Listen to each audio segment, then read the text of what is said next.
Black and White, by Liu Jiming.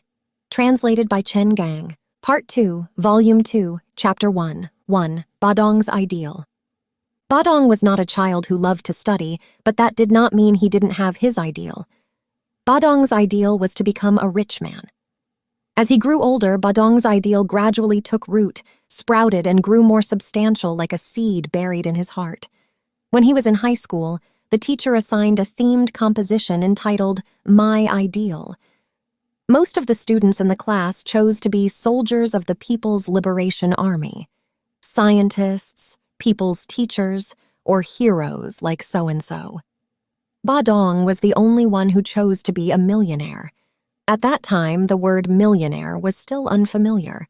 Badong learned about it from an American movie called The £1,000,000 Note. Badong's choice seemed somewhat unconventional, but Chinese society had already begun to diversify, and the trend of doing business was flourishing. Making money was no longer considered heretical.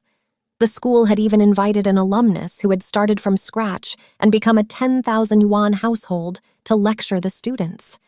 As the son of Ba Guangming, who had served as the deputy director in charge of sales and procurement at the Pai Town brick and tile factory and later rose to the director position, Badong had a much deeper understanding of money than children from ordinary families. In Badong's mind, there was a significant difference between being rich and not being rich, between having a lot of money and having little. Every time his father returned from a business trip, he would bring him a large pile of toys and candies, such as chocolate milk sweets, that people in Pai Town rarely saw in their entire lives. His friends couldn't help but drool when they saw them, and some even shamelessly asked him for them. Even Wang Sheng, who had always looked down on him, was bought off with a white rabbit milk candy and agreed to let him copy his homework. In addition, the family almost always had chicken, duck, fish, and meat. From the time his father became the deputy director, he often had a flushed face from drinking. In contrast, most workers, including old factory director Wang Shengli's family, rarely had meat dishes even a few times a month. Thanks to sufficient nutrition, Badong grew stronger and healthier than other children. He was also half a head taller than many of his friends. This made Badong realize early on that money was a good thing. With money, he could not only buy delicious food and beautiful clothes, but also use it to bribe Wang Sheng. With money, he could transfer from Pai Town Middle School to the famous Chuzhou Middle School, repeating grades for several years until he was admitted to Dongjiang Institute of Economics and Management. Although the Institute of Economics and Management was often looked down upon by many regular universities in the provincial capital and referred to as a chicken university, the tuition fee was several thousand yuan per year. Could you get in without money? All this was thanks to Badong having a father who was the director of a brick and tile factory. Later, his father was reported and lost his position as the director of the brick and tile factory. Still, the property that his father had bought in Chuzhou with the money he had saved was enough to cover his tuition and living expenses for college. But after all, his father couldn't get whatever he wanted and have money whenever he needed it, like when he was the director. Badong realized more than ever that relying on spending other people's money could not last long, even if that person was his father. He had to learn to make money himself. That was how Badong ended up studying at the Dongjiang Institute of Economics and Management. Dongjiang Institute of Economics and Management was the first private college in Dongjiang Province, founded in the late 1980s. Like all private enterprises, private colleges were still new at that time. Initially, the school lacked the authority to award diplomas. After graduation, students took the National Unified Self-Study Examination and received diplomas from the Self-Study Examination Office. The state did not guarantee job assignments after graduation, and they had to pay a considerable tuition fee. However, Badong had repeated grades in middle school in Pai Town and Chuzhou for several consecutive years. Many of his classmates, who were a few years younger than him, had been admitted to universities in Beijing, Shanghai, and the provincial capital. Wang Sheng, who had been his classmate from elementary school to junior high school, had even been admitted to Dongjiang University as a graduate student. If he continued to repeat grades, it would really be too embarrassing. So, when Badong's father asked for his opinion on whether to continue repeating his grades or go to Dongjiang Institute of Economics and Management, he unhesitatingly chose the latter. The lecturers at Dongjiang Institute of Economics and Management were all part-time teachers hired from several universities, such as Dongjiang University, Dongjiang Institute of Technology, and Dongjiang Normal University. When the school was first established, it didn't even have decent school buildings. In addition to a dilapidated 3-story building used as a teaching and administrative office, the classrooms were located in factory buildings rented from a collectively owned factory by South Lake. The factory mainly produced tires and was on the verge of bankruptcy. It barely managed to survive by renting out factory buildings. As for student accommodation, they could only rent houses in nearby residential areas. The first time Badong went to the Dongjiang Institute of Economics and Management to register, he noticed the school's dilapidated and shabby appearance. Not only could it not compare with regular institutions, but it was not even as good as Chuzhou Middle School, where he had studied for several years. His disappointment was imaginable. Whenever he went shopping and saw the students from those regular institutions, he always felt inferior and was even embarrassed to wear the school badge. That was the first time Badong experienced a strong sense of inferiority. He found that inferiority was uncomfortable, even more painful than not having money. He had the idea of dropping out. Not long after this idea germinated, Zhang Tianyi passed Dajiang on a business trip to the north and stopped by to see him. At that time, Zhang Tianyi's business was becoming increasingly prosperous, and he often ran around inside and outside the province. This was the first time they had met since Badong went to the Institute of Economics and Management. Zhang Tianyi treated Badong to a hot pot meal at a small restaurant by South Lake. After listening to Badong's plan to drop out of school, Zhang Tianyi pondered for a while before asking him, "What do you plan to do in the future?" "That goes without saying. Make money by doing business like you," Badong replied without hesitation. "Don't forget, I partnered with you to make money doing business in middle school." Badong was referring to the coal business that Zhang Tianyi had done with the brick and tile factory after returning to Pai Town a few years after leaving home alone. He introduced it to his father, Ba Guangming. Zhang Tianyi gave him a considerable brokerage fee. That was the first time Badong had ever made money, and the first time he realized that he had a talent for doing business. "That's right. You were my god of wealth when I did my first business in Pai Town," Zhang Tianyi laughed. "Since you've decided to do business in the future, why care whether the school is famous? How many people who are truly successful in business rely on diplomas and education? Take me, for example. I didn't even finish junior high school, and I'm still doing well, right?" Looking at Zhang Tianyi's confident expression, Badong suddenly felt enlightenment. It was like a word that awoke him from a dream. For a long time, Badong had regarded Zhang Tianyi as a role model and believed that whether in terms of family background or his own conditions, he had reason to do better than Zhang Tianyi. Moreover, no matter how bad the institute was, it was still a university. After graduating, he wouldn't be worse than Zhang Tianyi, who hadn't even graduated from junior high school, right? Zhang Tianyi seemed to see through Badong's thoughts, poured him a glass of beer, and said, half comforting and half encouraging, "Badong, I've seen that you have a talent for doing business, even stronger than your dad. I also know that you have lofty ambitions and will achieve great things. Maybe I'll even have to rely on you." After dropping out of the institute, Badong had originally wanted to learn how to do business from Zhang Tianyi. Hearing him say this, he swallowed the words about to come out of his mouth. "Yes, I can't be too unambitious. Otherwise, Zhang Tianyi will look down on me." He was silent, raised his glass, and drank the full glass of beer in one gulp. Then he stood up, walked out of the small restaurant, and returned to school without looking back. 2. First love.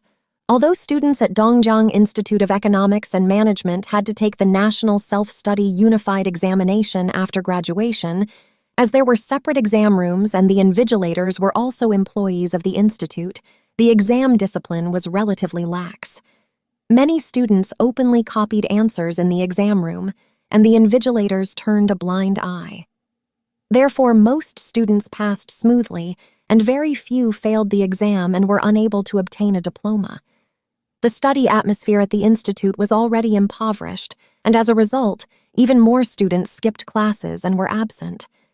During adolescence, if they weren't studying or attending classes, dancing and dating became the primary ways for students to spend their time. Every night or on weekends, the cafeteria, temporarily converted into a dance hall, was bustling with activity, crowded with couples, forming a stark contrast with the deserted self-study rooms and library. For a time, a jingle was circulating among college students in Dajiang. Study at Dongda and Zhonggong, love at Yixiao and Jingyuan. Dongda refers to Dongjiang University. Zhonggong refers to Dongjiang Institute of Technology. Yixiao refers to Dongjiang Provincial Art School, and Jingyuan refers to Dongjiang Institute of Economics and Management. Why did people say love at Yixiao and Jingyuan? The art school was a vocational art school that trained talent for drama and stage performance. It had many beautiful women, each as beautiful as a fairy. Who wouldn't want to find an attractive girlfriend at the art school? As for the Institute of Economics and Management, because the admission scores were lower than those of general institutions, there were also more girls than boys, and there was no shortage of pretty girls among them. Generally speaking, the girls with good grades were average in appearance, and the lovely girls' grades were typically poor. Therefore, it was unsurprising that there were more attractive girls at the institute. Although the institute was not considered a regular university in the eyes of students from those institutions and was privately contemptuously referred to as a chicken university, many boys coveted the girls from the institute. They often attended the institute's student dances, their hearts not really about the wine but simply wanting to find beauty. Under the name-brand university badges on their chests, the boys from other schools captured the hearts of many girls at the institute. In contrast, it was difficult for the boys from the institute to win the favor of pretty girls unless they were particularly outstanding. Badong was an exception. In his sophomore year, he fell in love with an announcer named Li Hong at the school's radio station. She had a pair of beautiful phoenix eyes, was tall and curvaceous, and had a cold and arrogant expression. Li Hong was not only a natural beauty, but also had a good voice. At the welcoming party for new students, the host, Li Hong, sang a Taiwanese campus song, Grandma's Penghu Bei, with great emotion, almost conquering everyone, including Badong. At the party, Badong also sang a song, Fei Xiang's Cloud of Hometown. When he was in middle school, someone said that he looked like Fei Xiang. It just so happened that he also liked Fei Xiang. He not only stuck color photos of Fei Xiang cut from magazines on the dormitory walls, but also collected various song tapes published by Fei Xiang on the mainland. Badong could sing every one of Fei Xiang's songs. With a bit of makeup, his appearance was very similar to Fei Xiang's. Badong's Cloud of Hometown and Li Hong's Grandma's Penghu Bei became the two most eye-catching programs at the welcoming party. It was from that day that Badong secretly fell in love with Li Hong. As a result, he signed up for the radio station's student announcer recruitment program. Coincidentally, Li Hong was the examiner in charge of the recruitment that day. Li Hong also had a slight impression of Badong and asked him, "You sing so well, why don't you apply for the student art troupe?" But instead, he applied to be an announcer. Looking at those beautiful phoenix eyes, Badong originally wanted to say, "I came here for you." But the words that came to his lips were, "I like broadcasting." Li Hong seemed to see that Badong was not being sincere. A faint smile appeared on the corner of her mouth, and she asked a few simple questions, then asked him to recite a passage from Ode to the Poplar. Badong had read this article in middle school language class, so he naturally recited it very easily. 2 days later, Badong received a letter of admission from the radio station. Although he was a student announcer, Badong was more serious and invested in the radio station's work than the full-time staff. He would run to the radio station now and then and find Li Hong to consult on matters, whether they were essential or not. At first, Li Hong ignored Badong with an expression that rejected people from 1,000 miles away. However, in addition to being a full-time announcer at the radio station, she also taught an elective course in broadcasting art. How could a teacher not pay attention to students? They gradually became familiar with each other after they came into contact more often. One evening, Badong was about to leave the radio station after recording a program. He saw she hadn't gotten off work when he passed Li Hong's office. His heart stirred, and he mustered up his courage to say, "Li Hong, haven't you eaten yet? I haven't eaten either. Can I treat you to dinner?" According to etiquette, Badong should have called Li Hong a teacher. Still, he felt that he and Li Hong were about the same age, and he didn't want to widen the distance between them due to the teacher-student identity, so he didn't call her teacher, but instead addressed her directly by her name. After speaking, Badong was a little uneasy, like a criminal waiting for the judge's verdict. He had no confidence in his heart, and even thought there was a high chance he would be rejected. But unexpectedly, Li Hong hesitated for a moment, then agreed. That was the first time Badong had taken a girl to dinner since he arrived at the institute. The location was the Yutong restaurant outside the school gate. It was a newly opened restaurant specializing in simple Chinese and Western meals. The boss designed the restaurant with a very petty bourgeois sentiment to attract students from the institute. Usually, most people who came here were students from the institute. Badong ordered a steak for himself and Li Hong and asked for a bottle of dry red wine. Since it was their first time eating together, they were both slightly reserved and said very little. There were few people in the restaurant, and the light was dim. Badong couldn't see Li Hong's face clearly, but he felt her expression was slightly melancholy. Badong faintly felt some unknown pain, which seemed to be hidden under Li Hong's arrogant face. This feeling evoked a mixture of pity and admiration in Badong's heart. However, he didn't know how to express this feeling, so he had no choice but to keep urging Li Hong to drink. Li Hong, on the other hand, didn't refuse anyone. Every time the wine was poured, she picked up the glass and drank it in one gulp. Unknowingly, a bottle of dry red wine was empty, and Badong was also a little dizzy. In a daze, he heard Li Hong suddenly brush back her black hair, giggle, squint her eyes, and ask, "Do you know why I came out to eat with you?" "Why?" "Because today is my birthday." Li Hong raised her face and said, gazing at Badong, "The 23rd birthday, no one has ever spent it with me. No, not a fucking single person." Li Hong stammered as she spoke, then picked up the glass again, drank the wine in one gulp, and waved her hand abruptly, her finger almost touching Badong's nose. Badong shrank back subconsciously. He felt that compared to her usual arrogance and indifference, Li Hong's hazy eyes added a kind of wanton beauty, even more charming. At that moment, Badong felt that he had fallen in love. At that time, he only knew that Li Hong had graduated from Dongjiang University and knew nothing else. That was how he blindly fell in love with Li Hong. Although Badong's academic performance at the institute wasn't very good, he sang well, was a student announcer at the school's radio station, and was handsome. He was pretty eye-catching among the students at the institute. Judging from their appearance and hobbies, it seemed natural for Badong and Li Hong to become lovers. Badong and Li Hong's relationship was made public in the first semester of his sophomore year. Although girls had liked Badong before, Badong had never taken it seriously. He had long believed that he was by no means a mediocre person and that he would have a great career in this life.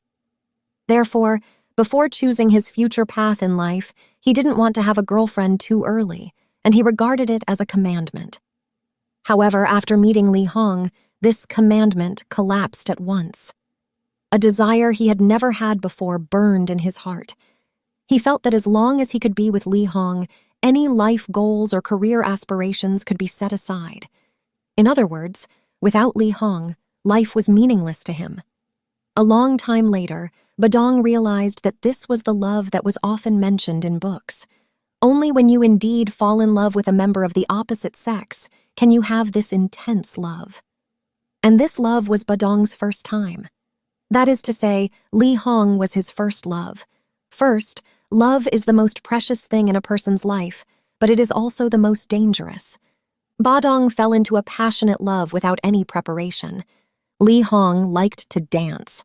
Badong had to accompany her to the student dances at the institute every weekend, from the first song to the last, without missing a single one. Over time, the two of them became the recognized prince and princess of the dance. Many couples attended the dances, but Badong and Li Hong were the first to be recommended as the most outstanding in terms of appearance and dancing skills. At that time, it was already common for students at the institute to rent houses and live together outside. Soon, Badong and Li Hong, who had officially confirmed their relationship, moved in together. Li Hong not only enjoyed dancing, but also loved shopping and watching movies. Almost every week, Badong would accompany her to watch movies outside, eat at restaurants, buy clothes, and go out to play, all of which were money-consuming projects. In less than half a year, Badong not only spent all the living expenses that his father gave him every month, but also spent all his previous savings. After his father lost his position at the brick and tile factory, he was no longer as generous as he had been before. Badong was embarrassed to ask his father for money, so he started reselling popular song tapes to various universities.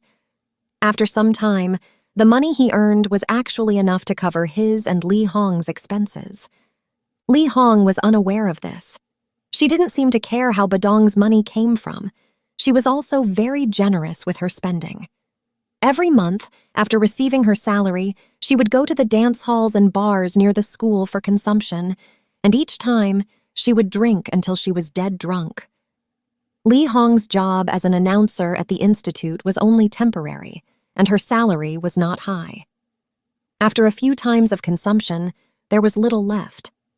However, Badong felt that this was an expression of Li Hong's love for him. Thinking that Li Hong loved him as much as he loved her, he felt a kind of pleasure similar to reaching orgasm during sex. For the sake of this pleasure, he would not hesitate to go through fire and water. However, at the same time, what puzzled him was that when Li Hong was with him, she rarely spoke about her past, including her experiences at Dongjiang University, her family, and her parents. She never mentioned anything about them. Sometimes, when Badong asked, she would evade the question with vague words. Li Hong always kept something from him. Graduates of Dongjiang University were typically assigned to government agencies and institutions at the provincial, municipal, and even central levels. Li Hong, however, became an announcer at a private university such as the Institute without a formal position or housing. Badong felt this was a little strange but didn't ask for details. He thought that as long as two people truly loved each other, the other's identity was not significant. Even so, he was still a little dissatisfied. He always felt that, although he possessed Li Hong's body, the door to her soul had remained tightly closed. But even so, Badong still loved Li Hong unreservedly. For the sake of love, he was willing to do anything. For some time, Badong rarely attended classes and had to sell tapes every day. Badong bought the tapes from Tianjin 4th Road. Tianjin 4th Road was a famous audiovisual market in Dajiang City. There were fewer than 100 large and small audiovisual stores, and customers ranged from local audiovisual enthusiasts to small vendors from all over the province and beyond. The small Tianjin 4th Road was so crowded that it was impossible to move an inch. Every store played popular music, turning up the volume higher and higher as if competing with each other, deafening people's ears. Every time Badong went to Tianjin 4th Road, he would spend half a day there. He knew which store sold genuine tapes, which sold smuggled goods, which was expensive, and which store was cheap. Of course, Badong was most interested in the song tapes of Hong Kong and Taiwanese singers.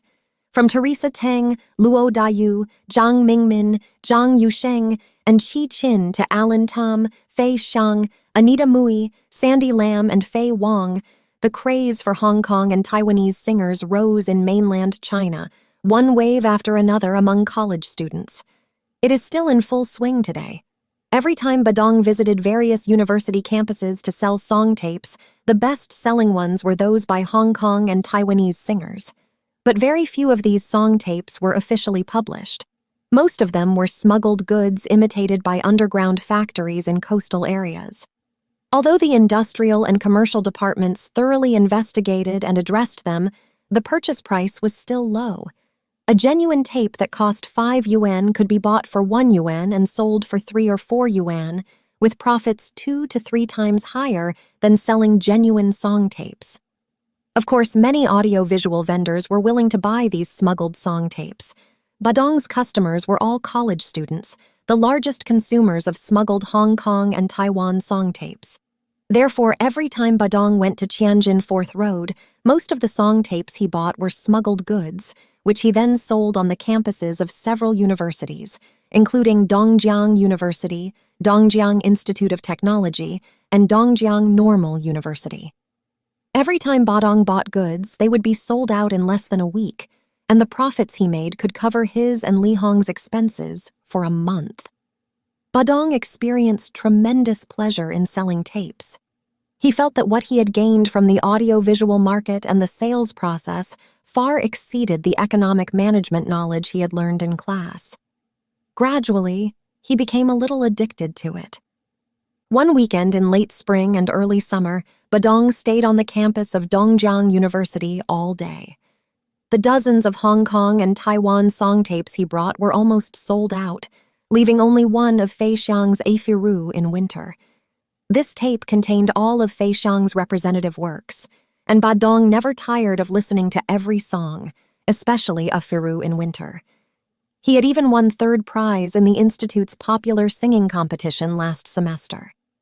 Li Hong said that the reason she chose Badong from a large group of boys who were pursuing her was not only because he resembled Fei Xiang, but also because his rendition of A Firu in winter made her heart feel warm. In Li Hong's words, Badong was secretly proud for a long time. Therefore, he was reluctant to sell Fei Xiang's tape and wanted to take it back and listen to it with Li Hong. In late spring and early summer, cherry blossoms were in full bloom on the campus of Dongjiang University. The weather was nice that day, with a warm spring breeze and bright sunshine. The cherry blossoms on the campus of Dongda were blooming in full swing. Here, a piece, there was a cluster, attracting many tourists from both inside and outside the school. Badong was also in a good mood. When he left Dongda, he casually picked a bunch of delicate cherry blossoms, hid them in the canvas bag that had been emptied after selling the song tapes, and took them off campus. The institute was a 3-year junior college. In the blink of an eye, Badong was about to graduate.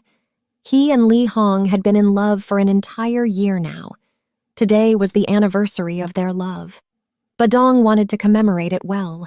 He had planned that when he returned and saw Li Hong, he would first present this bouquet of beautiful cherry blossoms and then accompany his beloved to dine at Tulip Restaurant, a newly opened Western restaurant on the shore of South Lake, not far from the institute.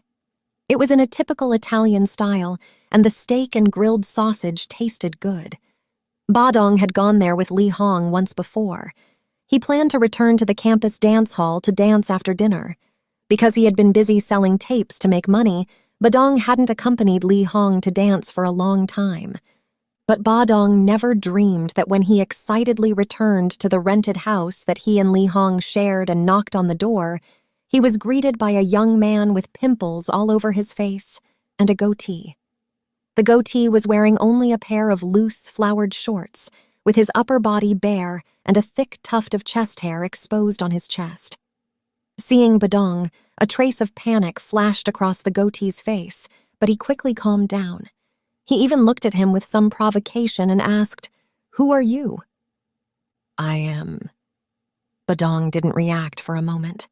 He looked over the goatee's shoulder and saw the room was messy. Li Hong was curled up on the bed, her disheveled hair framing her face, with half of her body exposed. In an instant, Badong understood everything.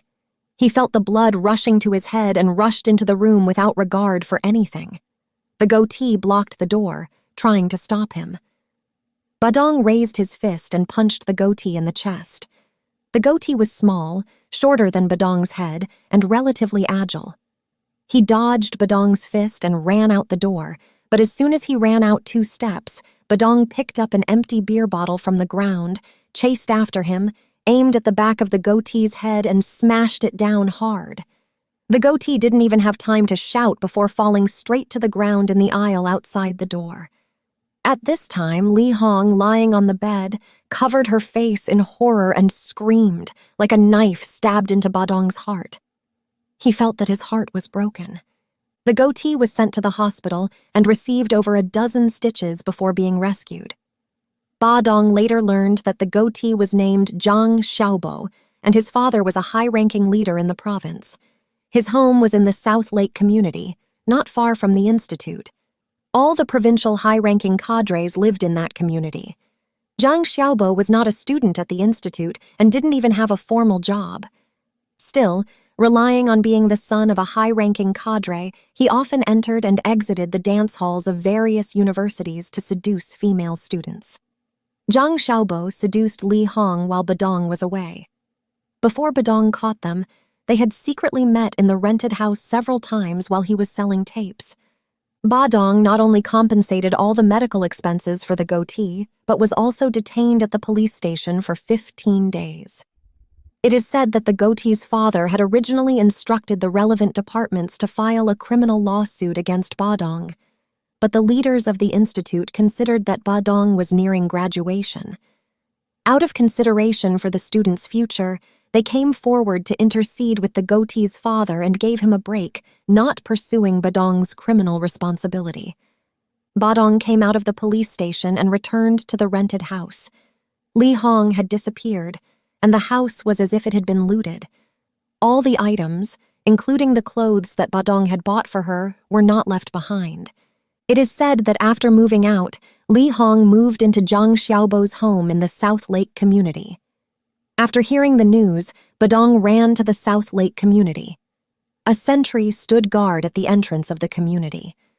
Badong wandered around the entrance for a long time, but could not get in. It was the summer of 1992. The country began implementing a 2-way selection process for college students with no guaranteed job placements. Private colleges like Jingyuan required graduates to find their own way out.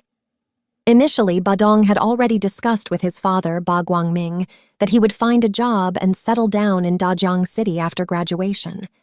His father had already promised to buy him a house in Dajiang. But now, due to the sudden breakdown of his relationship with Li Hong, everything has come to nothing. Li Hong had hurt Badong too much, and this kind of hurt could not be healed quickly. Dajiang became Badong's sad place. He wanted to leave here. The farther, the better. Badong decided to go to Beijing to find a job. The next day after making this decision, Badong boarded a train bound for the north from Dajiang railway station, carrying a canvas bag full of song tapes. The train's final destination is Beijing. 3. Go north.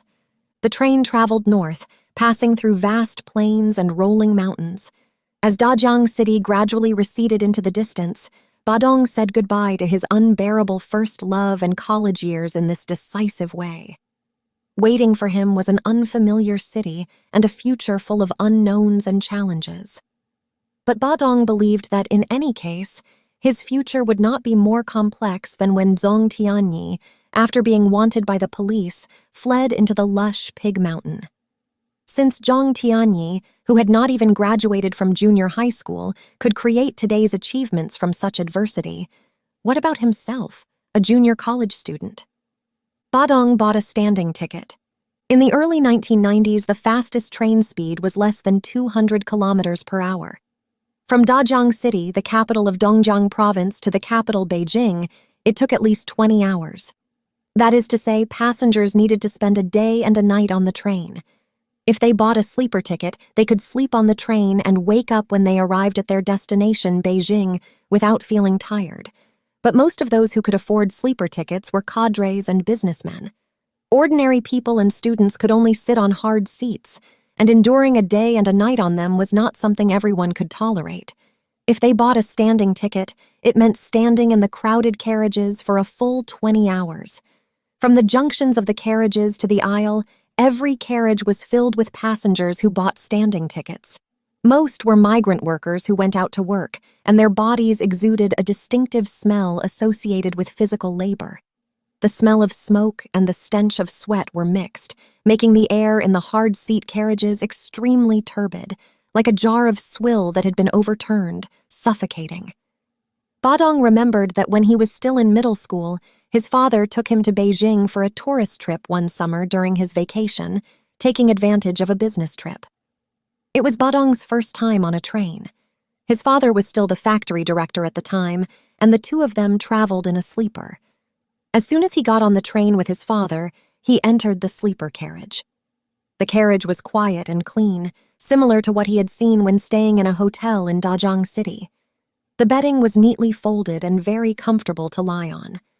The passengers in the sleeper carriage were all polite and seemed very cultured. They kept their voices low when speaking, and few people made loud noises.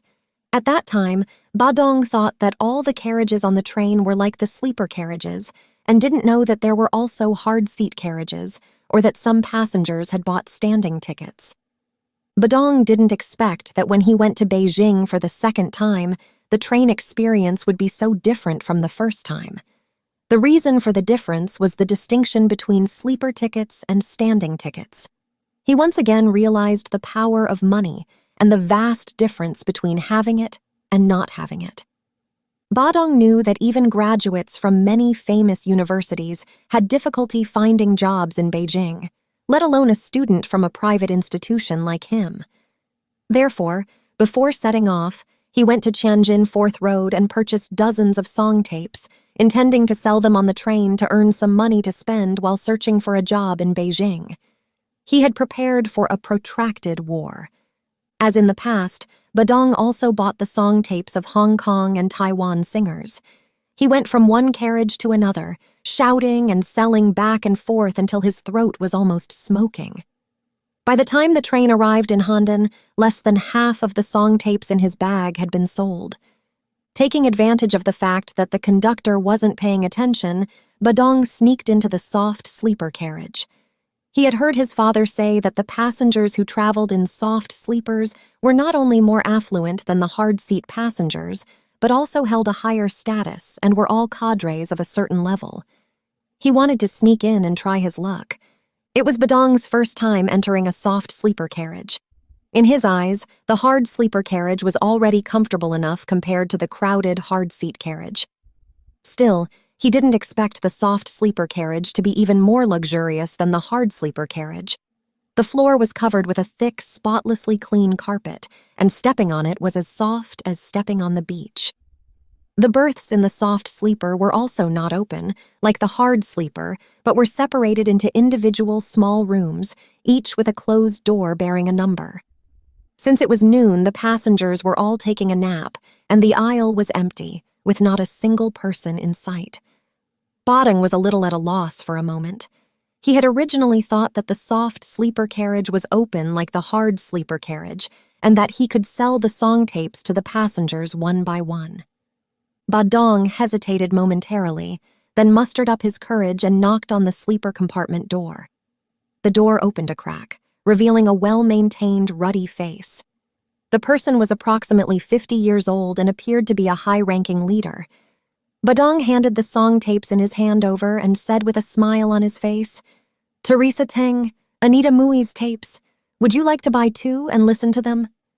I guarantee they're original boxes, not pirated." But before he could finish speaking, a cold expression appeared on that kind face. Without saying a word, he closed the door. Badong stood at the closed sleeper door, staring at the number on the door, stunned for a while before leaving. Then he knocked on the door of the next sleeper compartment. This time it was a middle-aged woman who opened the door. Her hair was permed like wood shavings, and her face was white and fat, like a head of cabbage. "Teresa Teng, Anita Mui's tapes. Would you like to buy 2 and listen to them?" As soon as Badong opened his mouth, the fat woman waved her thick palm under her nose as if she had encountered a fly and snorted with disgust. Why are there all these Hong Kong and Taiwan singers everywhere? Are there no mainland singers? The fat woman's ears and hands were adorned with gold and silver jewelry, and she was dressed in jewelry befitting a noble lady. Badong was at a loss for words for a moment and stammered, "Mainland singers? I don't like Hong Kong and Taiwan singers, I only like mainland singers," the fat woman said with a thick Beijing accent. "Su Xiaoming's Night in a Military Port, and Peng Liuan's Who Doesn't Say My Hometown is Good. Do you have them?" Badong was about to answer when he suddenly noticed a mocking smile appearing on the corner of the fat woman's mouth.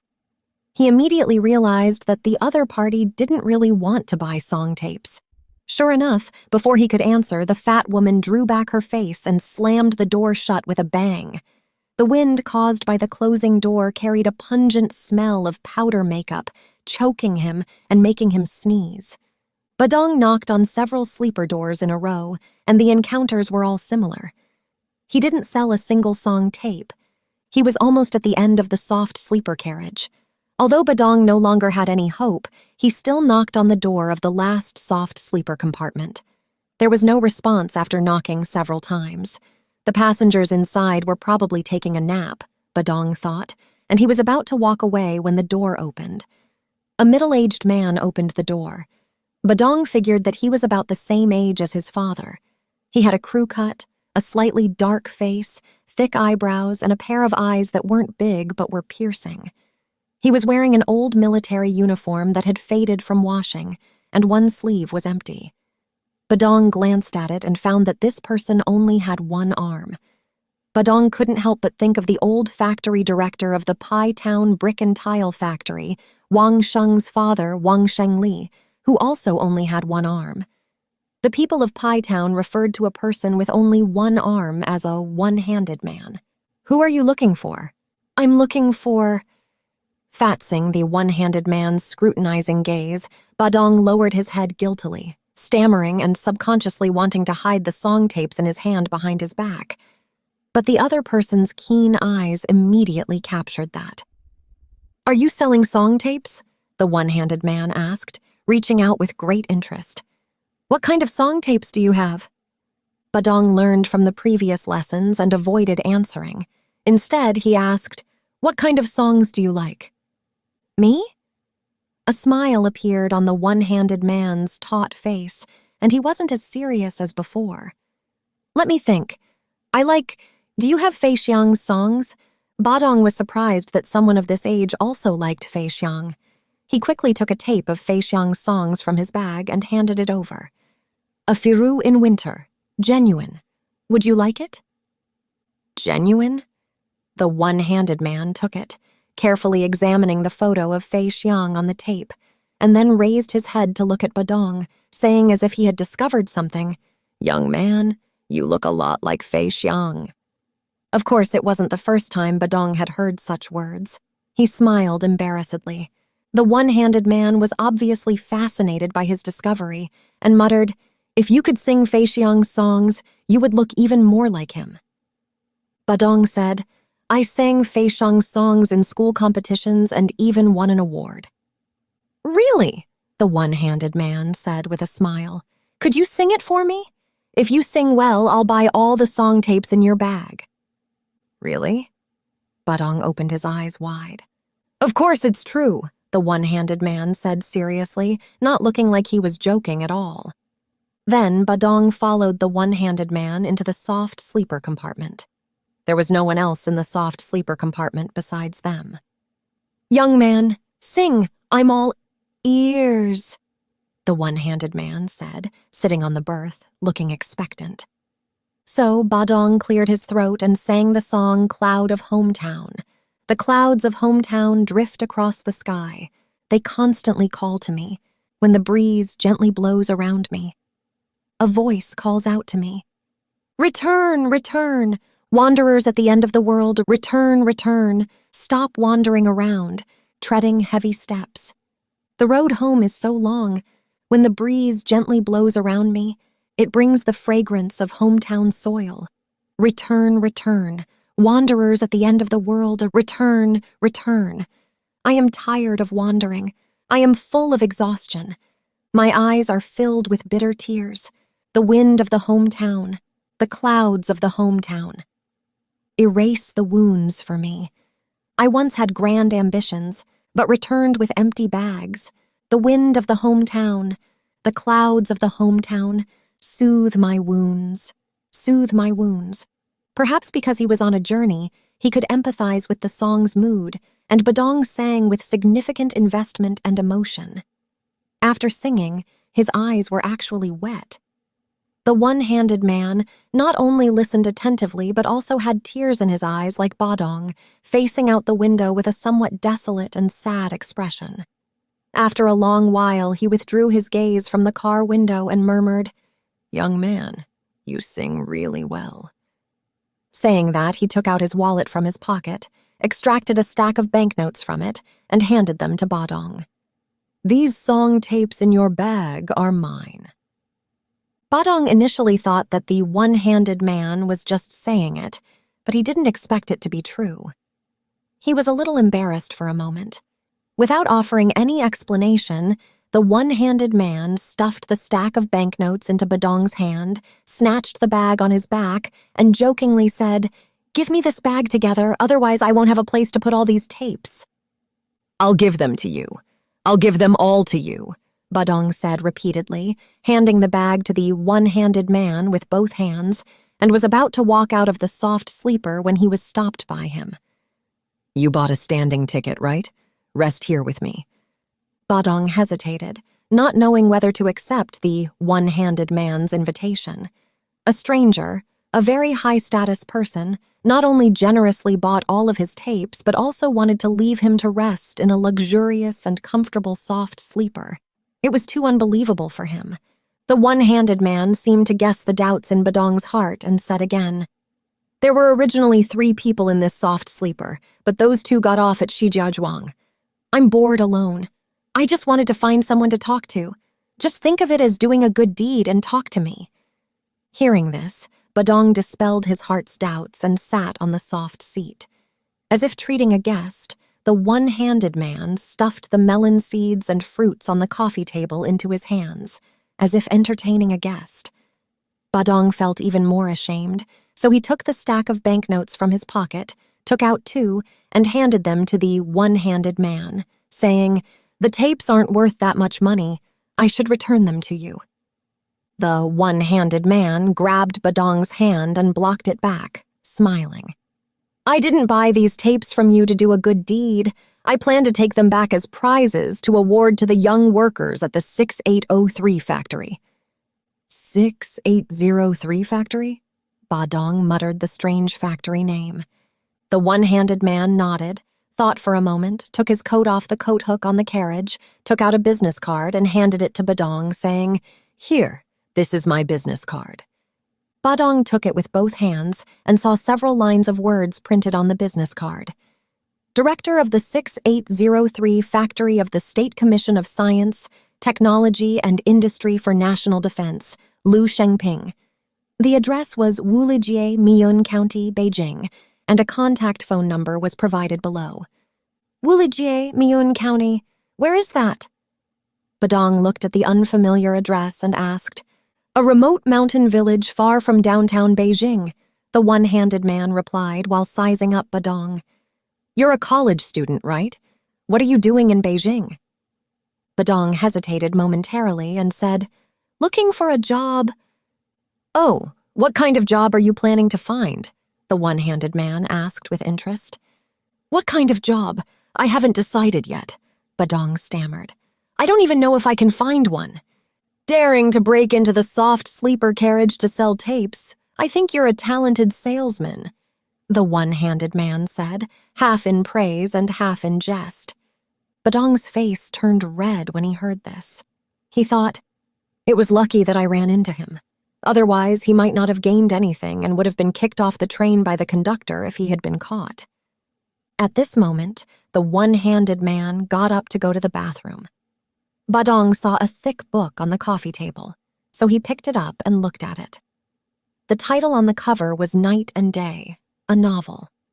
Badong rarely read novels, but the title attracted him, so he turned to the first page and read on. The train left behind the vast North China Plain and resolutely drove onto the Yongding River Iron Bridge. The Lugu Bridge slowly moved backward in the summer twilight, backed by the dim gray-blue sky. Ancient buildings in the modern world always silently reveal this desolate sense of loneliness. Stone lions squatting on stone railings were plated with the light of dusk.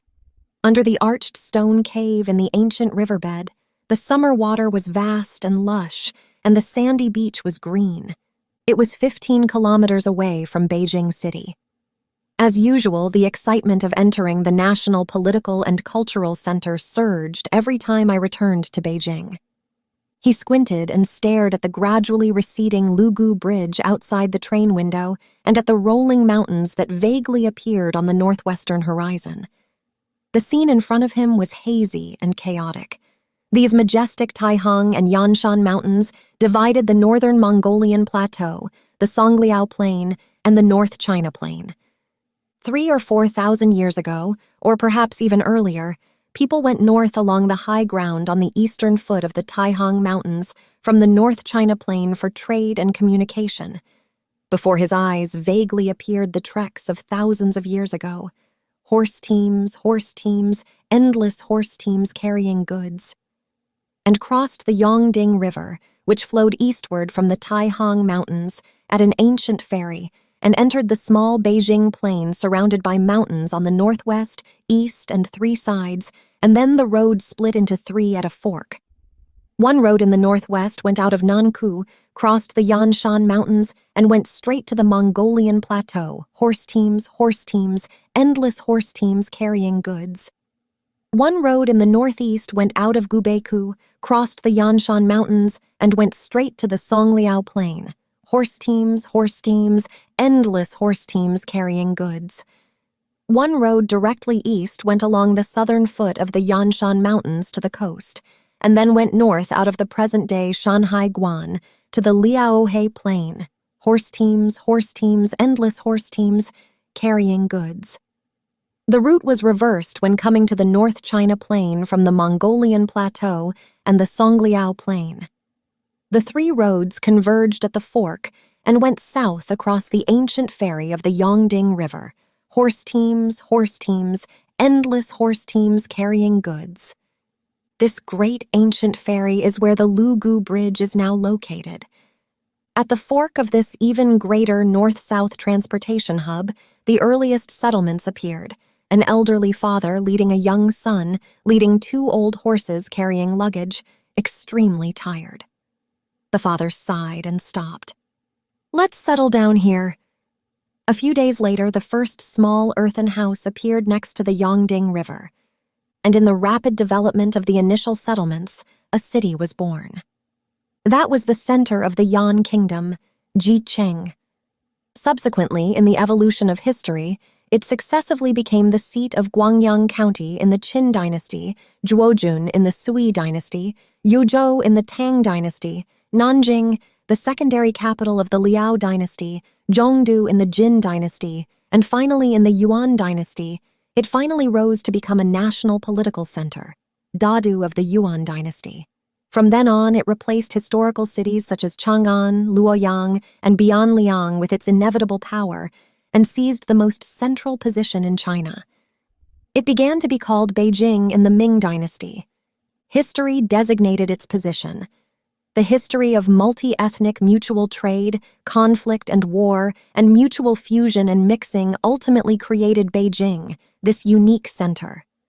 The center is the center of gravity, the balance point, and the intersection point.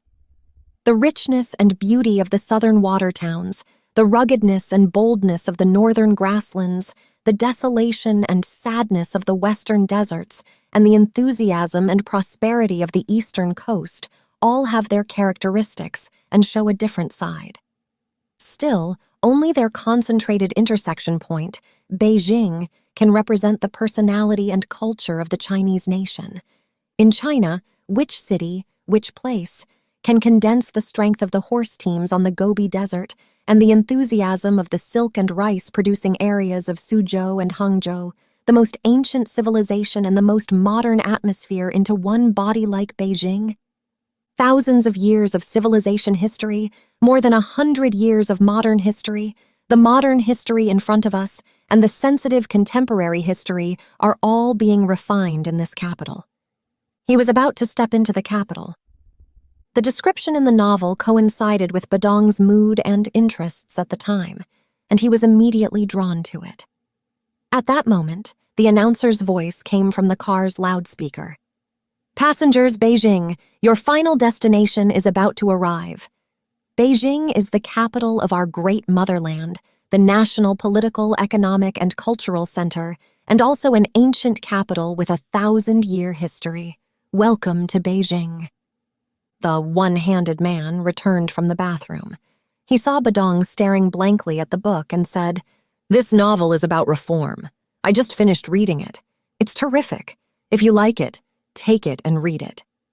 Badong held Night and Day in his hand, neither saying that he liked it nor that he didn't. The one-handed man's luggage was only a faded travel bag, like the military uniform he was wearing, and he quickly packed it up. They walked together towards the carriage's exit. After getting off the train and walking to the exit with the crowded flow of people, a young man in a military uniform, looking like a driver, came up to him. The one-handed man took the travel bag from the one-handed man and walked towards a jeep parked at the exit. The one-handed man turned to Badong and extended his hand, saying, "Young man, goodbye. By the way, I still don't know your name." "My name is Badong." "What a poetic name. The Badong Three Gorges and the Wuxia Gorge are long, and the sound of apes makes tears fall on my clothes." The one-handed man shook Badong's hand twice and recited, "I wish you success in finding a job in Beijing. If you need help, please don't hesitate to contact me anytime." After saying that, he walked towards the jeep with a soldier's pace. Badong felt that the one-handed man's hand was firm, and his hand ached. He suddenly remembered that he was still holding the book Night and Day in his hand and quickly shouted, "Wait a minute! Your book!" But the exit was full of people and too noisy. The one-handed man didn't hear him, got into the car, and then the jeep emitted a cloud of black smoke from its rear and drove away like a gust of wind. 4. Beijing, Beijing. Badong stood on the square before Beijing Station, his expression a bit lost. Although it wasn't his first time in Beijing, his mood this time was completely different from when he came to Beijing a few years ago. At that time, he and his father, Ba Guangming, had come to Beijing to tour. They visited Tiananmen Square, the Forbidden City, the Summer Palace, the Bottling Great Wall, and other famous scenic spots in Beijing. They tasted snacks such as Peking duck, jjiang noodles, bean juice, fried liver, and fried tripe. Badong felt excited and proud. In his eyes, Beijing, the capital, was majestic, magnificent, lively, and full of an unspeakable charm. His mind was filled with the desire to capture everything he saw with the photographer's camera and bring it home to show off to his classmates at Pai Town Middle School. Badong had been vain since he was a child, and this hadn't changed now. At that time, he and his father took many photos.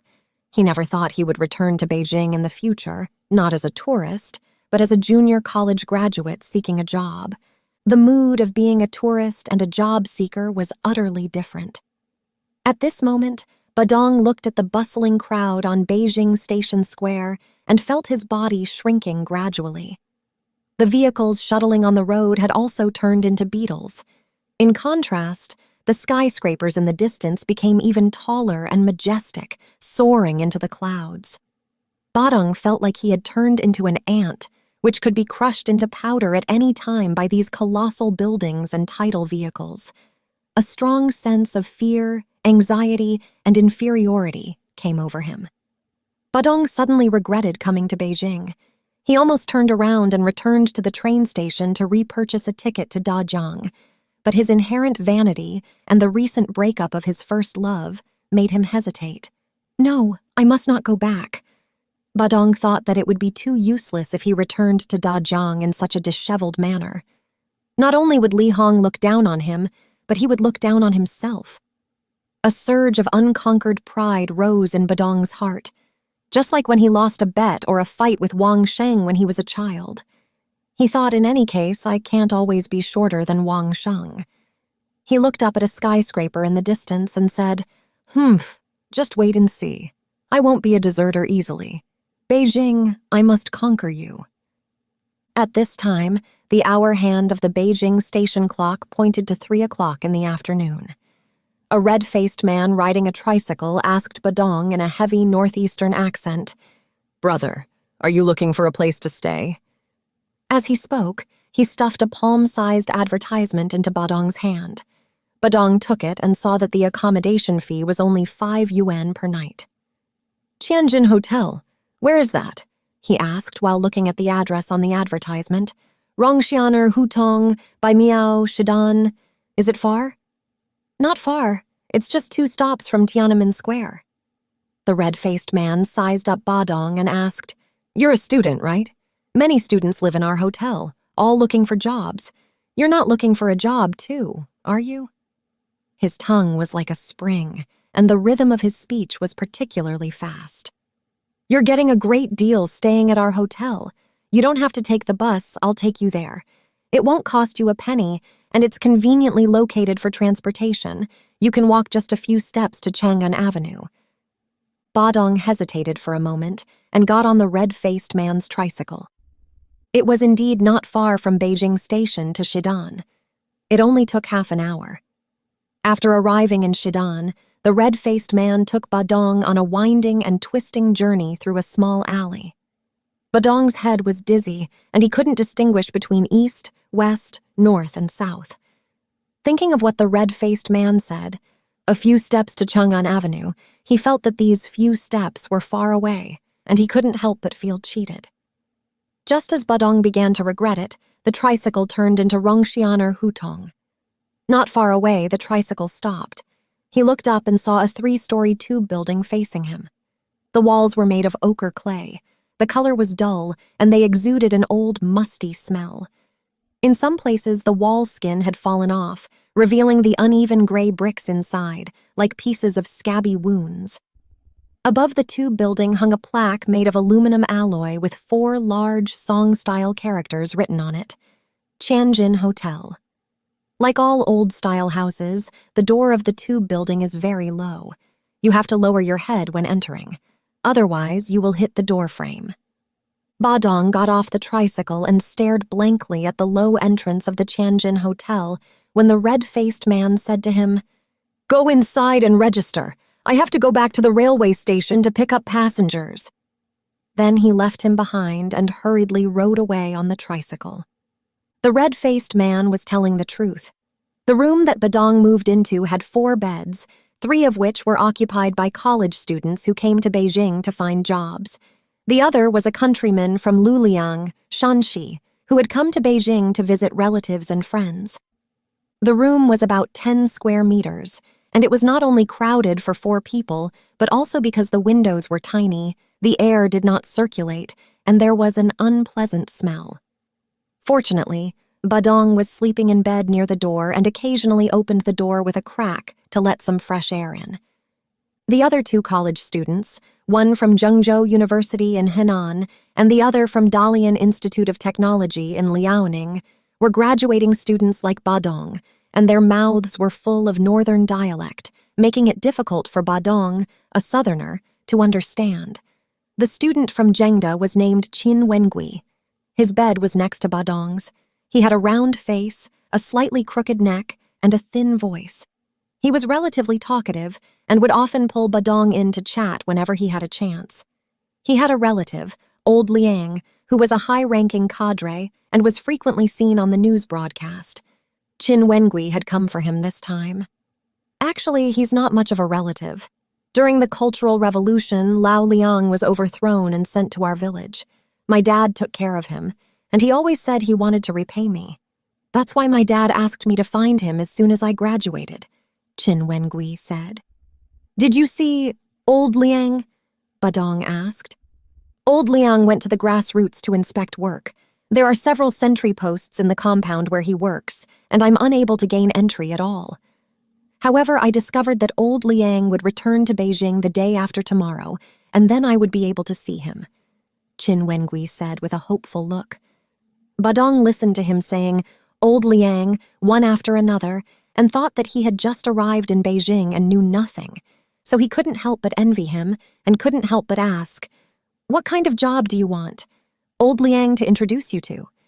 Qin Wengui confidently said, old Liang is such a big cadre, isn't it a piece of cake to arrange a job? My dad has already greeted old Liang and asked him to help me arrange a job at China Central Television.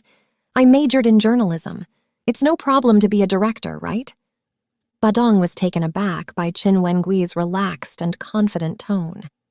The student from Dalian Institute of Technology went out early in the morning to look for a job and hadn't returned yet. Only Badong and Qin Wengui were left in the room, as well as that man from Luliang. According to Qin Wengui, the student from Dalian had been here for many days, going out early and returning late every day. The job application resumes he had sent out could be bound into a book, but he still hadn't found a job. It's harder than ascending to heaven to find a job in Beijing without connections, Qin Wengui snorted through his nose, suddenly thought of something and asked Badong, what about you? Do you have any connections in Beijing? Badong replied that he didn't. Qin Wengui glanced at him sympathetically, spread his hands, and said, then you can only rely on luck. If you're lucky, you might find one. But the lucky ones in the world are always in the minority. Most people are unlucky, just like him.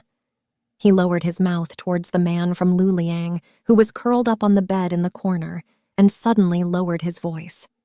See that old man. He came to Beijing to find relatives but lost the address on the train. After getting off the train, he couldn't find his relative's house, so he had to live here. The pancakes he brought with him are almost finished, and he still owes the hotel for the room fee. Badong oh-ed and glanced at him from a distance. The man was wearing a white sheepskin belly towel, looking honest and sincere. His face was full of wrinkles, and it was hard to guess his actual age. He thought that this person was really unlucky. However, at the moment, Badong couldn't afford to sympathize with others. Whether he could find a job in Beijing was still unknown. Early the following day, Badong, like the student from Dalian Institute of Technology, got up early, bought 2 fried dough sticks and a bowl of soy milk at a snack stall at the entrance of the hutong, and went out to find a job. Following the experience introduced by that student, Badong bought a Beijing transportation map and a few newspapers from a newsstand next to the bus stop. According to the job advertisements published in the newspaper, he went from job to job. Badong had the job application resumes printed last night at a print shop on the street. He originally only wanted to print 20 copies to save money, but that student shook his head like a rattle and said, 20 copies are not enough. I've sent almost 100 copies, and there's still no sign. Badong gritted his teeth and printed 100 copies. He had 50 copies in his bag when he went out the first day, and only a few were left when he returned. Badong ran around for 2 consecutive days, and few printed resumes were left. But there was no sign of a job. No matter how big or small the units in Beijing were, they all had a big air. The people who received job seekers were all small clerks. Seeing the person in charge was more challenging than meeting the emperor in ancient times. Once, Badong saw a square building on Fuxing Road. Several signs were hanging next to the gate, one of which said State Oceanic Administration. When Badong was a child, he had thought of becoming a navy or a seaman, sailing on the vast sea on warships or ocean freighters. What a spectacular and majestic scene that would be. Badong's heart stirred. If he could find a job at the State Oceanic Administration, wouldn't his childhood dream be realized? Badong decided to enter the building and try his luck. But as soon as he reached the door, a sentry with a neat military appearance stopped him and asked him who he was looking for. Badong said that he was here to find a job and took out a resume from his bag while speaking, but the sentry's face was expressionless. He didn't even lift his eyelids and blocked his hand. This is a state agency, not a talent market. You can't go in. Badong had no choice but to retreat. He stood by the road, looking up at the building with a stern atmosphere, and once again felt a sense of insignificance. Later, Badong saw recruitment information at a youth talent service center in Fuxingmen. Still, if he wanted to contact the employer and interview, he needed to pay a 15 yuan intermediary fee to the service center. Just as Badong was hesitating, a girl who looked like a student walked over and said, "I registered yesterday, and I received a call from the service center today, notifying me to go to the employer for an interview." Badong no longer hesitated after hearing this, paid the money, and filled out the form as required. When filling in the contact phone number, he wrote the phone number of the Tianjin Hotel. When he returned to Rongxianer Hutong, it was almost dark. Badong was exhausted from running around outside all day. As soon as he entered the room, he collapsed on the bed. The Dalian Institute of Technology student had just returned and was packing his luggage. This student was introverted and rarely took the initiative to engage in conversation with others. Still, this time, he took the initiative to ask Badong how his job search was going. Badong shook his head weakly and said, "Don't mention it. The resumes have all been sent out, and I haven't even seen an interview. There's no way I went to a talent service center this afternoon and paid 15 yuan. Before he could finish speaking, that student said in surprise, "You went to the one in Fuxingmen, right?" Badong said, "Yes." "You've been cheated. That service center is a scam. I also went there a few days ago to pay the money and register, and no one has contacted me so far." Badong was skeptical. "Really? A girl told me she registered on the first day and was notified of an interview for the next day." "That's a shill they hired. I've met them too," the other person said with certainty. Badong understood that he had been deceived. He was speechless for a moment. Seeing the student packing his things, he asked him what he was doing. The student sighed and said, "I haven't found a job after being in Beijing for more than half a month, and the money I brought is almost spent. I have no choice but to return home." He looked at Badong and smiled bitterly. "My Beijing dream has been shattered. I hope you have better luck than me." After the student had finished packing his luggage, he hurriedly left the hotel to catch the train back to Dalian. Only Badong was left in the room. Thinking of his uncertain future, he couldn't help but feel a little bleak. Before long, he fell asleep. He had a dream in which he and Li Hong were boating on South Lake. The lake was vast and misty, with the water and sky blending into the same color. He and Li Hong were sitting face to face, and the boatman was wearing a pointed bamboo hat with his face covered by a headscarf. It was impossible to tell whether he was a man or a woman. Suddenly, Li Hong pointed to a piece of red-tiled white walls in the tree line on the shore and said, "Look, my house is over there." He looked in the direction Li Hong pointed and found that it was the South Lake community. Two People's Liberation Army soldiers stood in front of the guard post at the entrance. He was wondering why Li Hong's house would be there when the soldier suddenly raised the gun in his hand, aimed it at him, and shouted, "Rise, sir, your hands!" He dodged backward in fear and accidentally fell into the lake. At this time, Badong woke up and was covered in cold sweat, as if he had just climbed out of the water. Qin Wengui came back at some point and stood in front of the bed, looking at him in surprise. "What's wrong with you? You were shouting in your sleep. You scared me." "Oh, it's too hot," Badong stammered and wiped a handful of sweat from his face. The room was humid and poorly ventilated, and the temperature had been rising steadily over the past few days, making it both muggy and hot. Badong got up and pulled the fan switch by the door. The old-fashioned ceiling fan, situated under the ceiling, turned slowly and reluctantly, emitting a squeaking sound. "You haven't eaten yet, have you? Here, this is for you," Qin Wengui said, handing over a plastic bag. Badong saw a handful of roasted mutton skewers, roasted to a golden yellow, oozing with oil and exuding an enticing aroma. Badong felt a little hungry, pushing back embarrassedly. "Why would I eat your food? Why are you being so polite?" Beijing is so big and we know each other, so it's fate. Chen Wengui tilted his neck and stuffed the mutton skewers into Badong's hands. I didn't buy it just for you. I just ate it at the food and drink world and drank 2 bottles of beer. This is what I didn't finish. The eating and drinking world was a flavorful food city in Xidan, just outside Rongxianer Hutong. Snacks from all over the country were available, and the prices were even lower than those in the Hutong of Beijing. Badong had been eating dinner there for the past 2 days. A bowl of Sichuan jelly and 2 trays of steamed dumplings cost less than 50 cents. Many tourists from the Tianjin Hotel also ate there. At this moment, Badong, who had initially disliked Chen Wengui's crooked neck and woman-like thin voice, suddenly felt that this person was quite righteous. He smelled strongly of alcohol.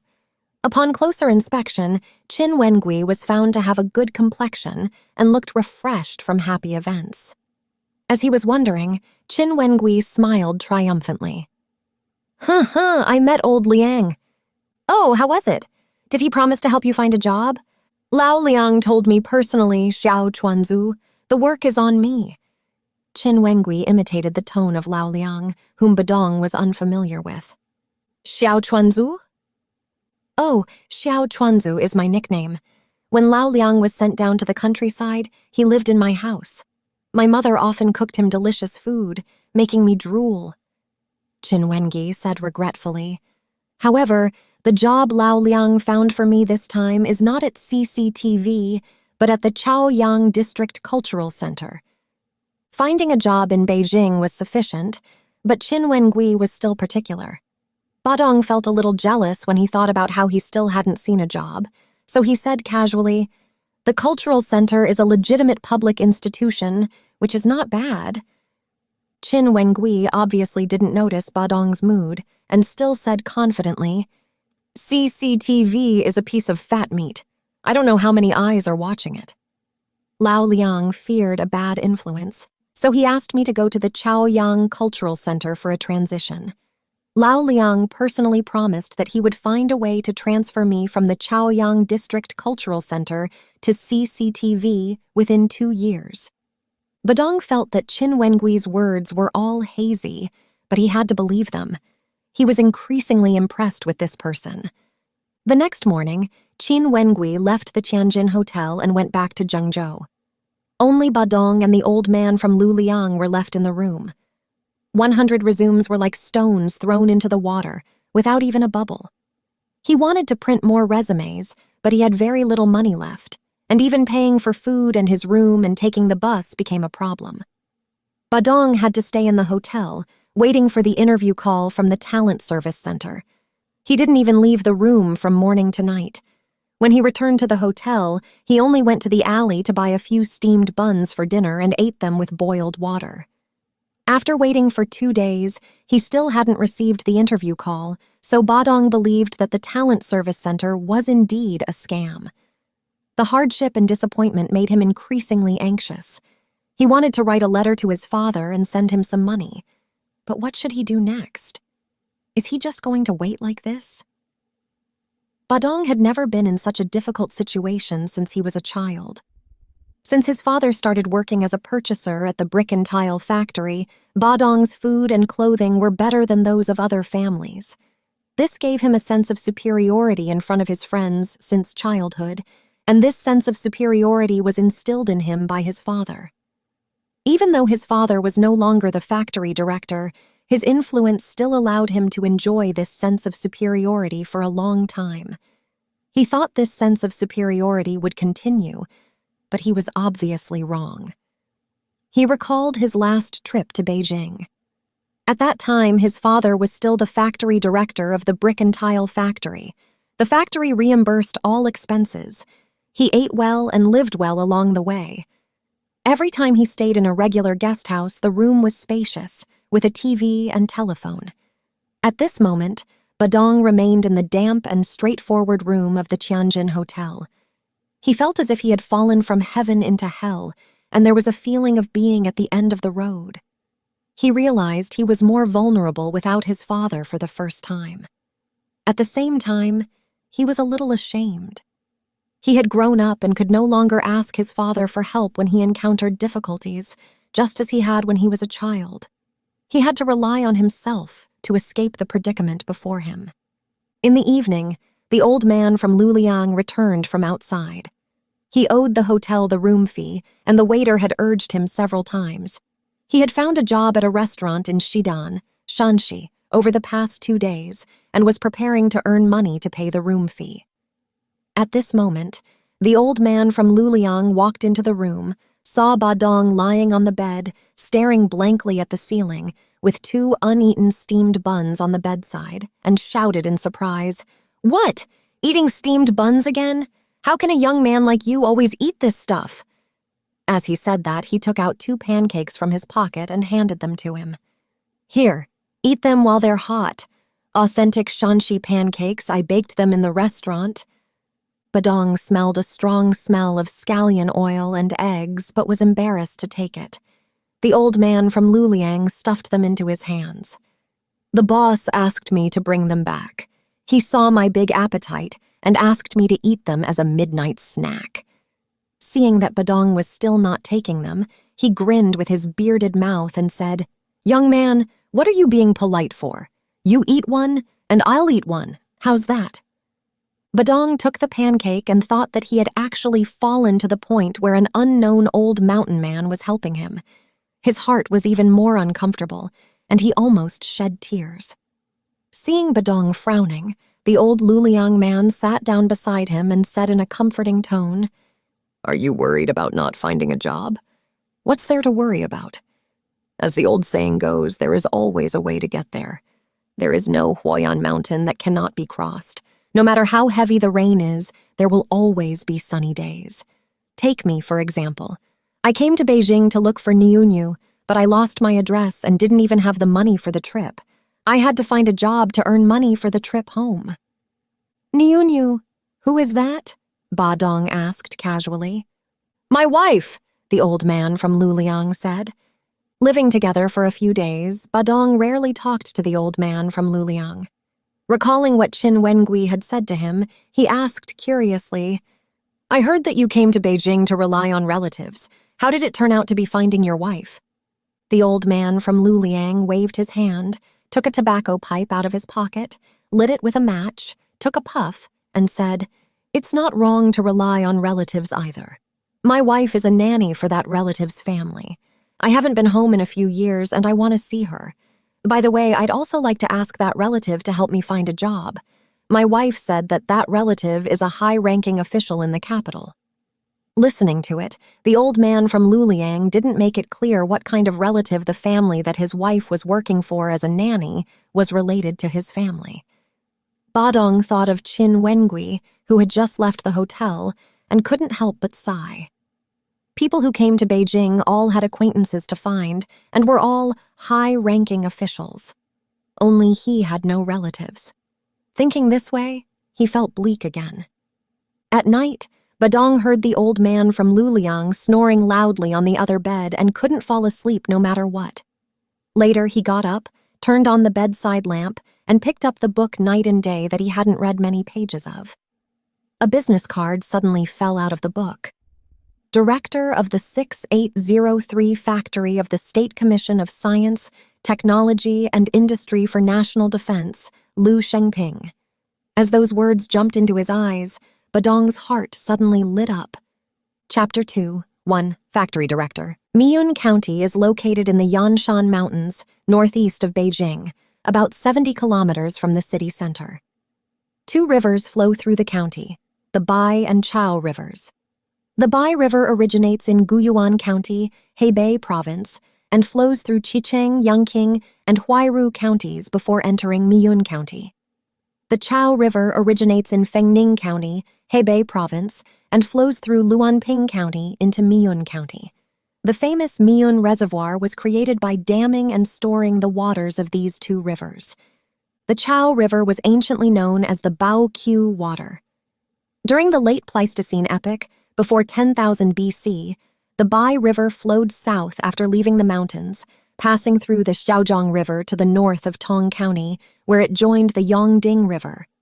The Chao River flowed south after leaving the mountains, following Mulim, Yangazhuang, and an ancient riverbed southward. Starting from Jingtuo, it flowed southeast along the former course of the Baoqiu Water, joining the Jiyun River at Hojiaying. During the early and middle Holocene epochs, approximately 10,000 to 3,000 BC, the Bai River shifted eastward, while the Chao River shifted westward. The two rivers flowed along either side of the present-day Chaobai River Valley, joining the Yongding River east of Tong County. After entering Miyun County at Gubeiku, they flowed through Xiahui and Xinzhuang, emptying into the Miyun Reservoir west of Dakao Village. Downstream from the reservoir, the Chao River receives the Hongmenchuan River, a tributary, and merges with the Bai River east of Heko Village, southwest of the county town, to form the Chaobai River. The Chao River flows for approximately 55 kilometers within Miyun County, its course winding and turbulent through the towering mountains. During the flood season, the river roars downstream like a tidal wave, hence the name Chao, Tide River. The section upstream from the Miyun Reservoir is 24 kilometers long, with a drainage area of about 234.5 square kilometers. The downstream section, extending from the reservoir to the confluence with the Bai River, is 31 kilometers in length. Before the 34th year of Jiajing's reign in the Ming Dynasty, AC 1555 AD, the Chao River did not merge with the Bai River east of Hekao Village.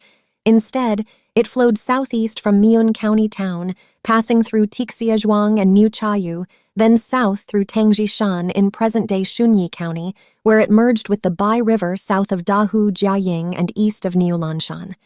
The Miyun County Gazetteer, Volume 1, Section 5, records, during the Jiajing period of the Ming Dynasty, the Bai River was diverted to strengthen the Chao River to benefit water transport. The guest overpowered the host and was compelled to follow along. From then on, the Bai River became the lord and the Chao River, the assistant. This shows that it was only after the diversion of the Bai River to strengthen the Chao River in the 34th year of Jiajing that the two rivers merged east of Hekao Village.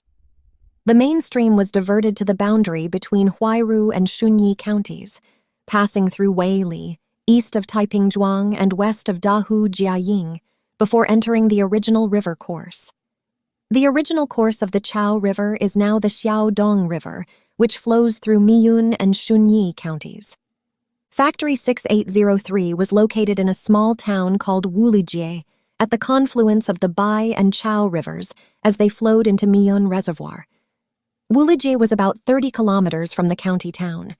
It was once a tiny mountain village with only a few dozen households. After the construction of Factory 6803, it developed into a bustling city with a population of over 10,000 in just over 2 decades. In the autumn of 1968, when a construction team in military uniform quietly entered Wulijie, the local people had no idea what kind of factory would be built. The construction workers were all People's Liberation Army soldiers. The project was referred to by the code name 6803. The construction site was surrounded by barbed wire, and soldiers wearing helmets and holding rifles stood guard at the entrance, prohibiting any idlers from approaching. The vehicles entering and leaving were also tightly covered with canvas. Everything seemed so mysterious. At that time, the Cultural Revolution was in full swing across China. Wulijie, located in a remote area, occasionally saw a few red guards wearing red armbands. The capital, Beijing, was constantly experiencing waves of revolutionary fervor, which spread throughout the country through radio and newspapers. Further north, on the border between China and the Soviet Union, the Battle of Zhenbao Island, which shocked the world, had just broken out. The shadow of war seemed to loom over the Chinese people at any moment. This made the locals feel that this project was unusual, and they even speculated that it might have a military background. The people of Wulijie were not wrong. 6803 was indeed a military enterprise under the jurisdiction of the National Defense Science and Technology Commission, mainly producing amphibious tanks. At that time, amphibious tanks were considered cutting-edge military technology, reportedly personally overseen by Vitsu Chairman Lin. It was in the research and testing phase. The sudden military conflict on the Sino-Soviet border prompted top Chinese military leaders to accelerate the production of this technology and planned to integrate it into the combat sequence of the People's Liberation Army within 2 years. 2 years later, in the winter, the first batch of amphibious tanks produced by Factory 6803 were delivered on schedule and directly equipped to the armored units of the People's Liberation Army in the northern border areas of China. However, only a year later, the incident of Vitsukh Chairman Lin's defection and death in a plane crash in Underkan, Mongolia, shocked China and the world. No one knew what impact this incident had on Factory 6803. Still, soon after, the factory's leadership team was replaced entirely, and many middle-level cadres and technicians also removed their military uniforms and transitioned to local jobs. Liu Shengping was transferred to Factory 6803 as deputy director at this time. Liu Shengping was just over 30 when he was first transferred to Factory 6803. Factory 6803 was a division-level unit directly under the leadership of the National Defense Science and Technology Commission, with the deputy director holding a position equivalent to that of the deputy division commander. Liu Shengping was considered a relatively young cadre to become a deputy director at his age. When he was young, Liu Shengping was lean and wiry, with a face marked by sharp angles, a pair of small, bright eyes, and dark skin, giving him a distinctly military demeanor. The only flaw was that he was missing an arm. He lost that arm in the Battle of Zhenbao Island.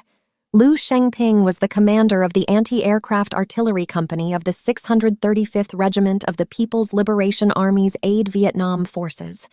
In an air defense operation, after all his comrades in the company were lost, he used an anti-aircraft machine gun alone to fire the last 3 boxes of ammunition on the position, shooting down 4 American planes.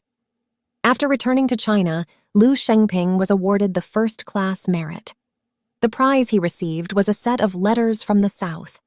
This was a collection of reportage recounting the Vietnamese people's struggle against American imperialism, which also chronicled the Chinese Army's efforts to resist American aid to Vietnam.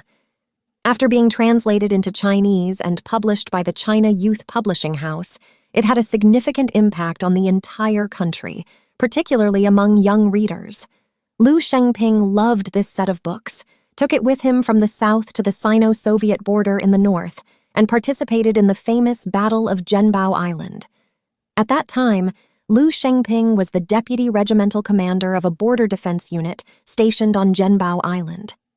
He commanded the artillery battalion to destroy the Soviet Army's most advanced T-62 tank group. Yu Qingyang, the combat hero who practiced the spirit of "life is endless, the battle does not stop" in the Battle of Zhenbao Island, closed his eyes in his arms. In that battle, Liu Shengping lost an arm and was awarded the second-class merit at the same time.